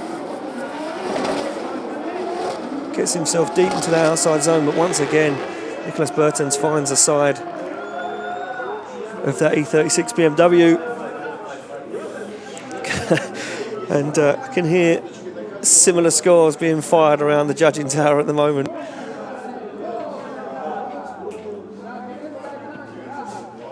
So those guys are going to make their way down to the start line. It will be Nicolas Bertins now to lead and Sebastian Fontaine to give chase. And judges will be looking for one of these guys to make a huge mistake. They're off the line. Oh, what a huge initiation!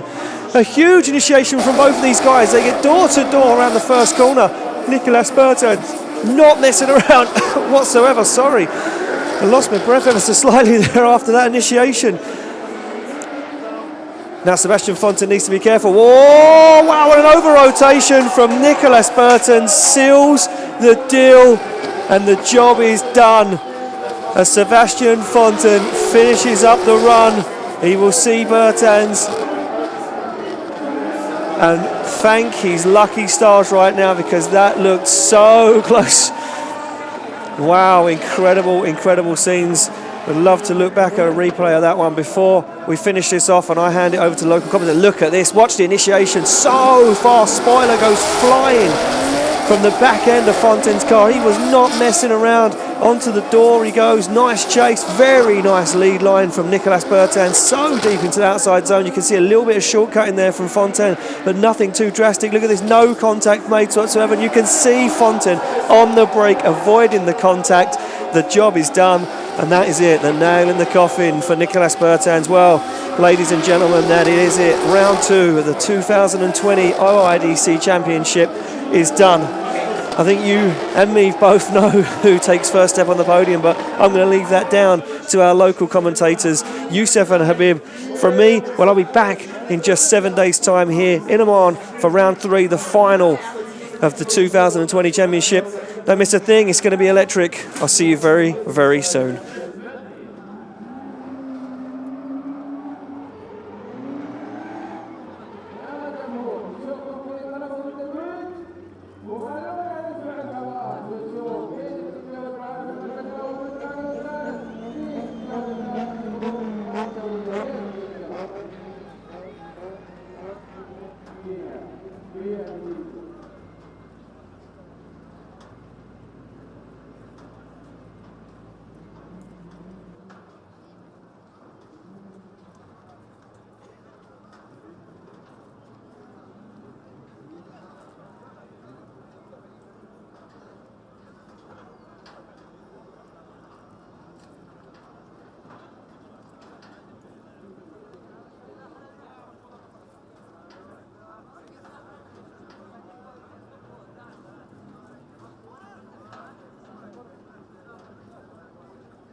كالعادة.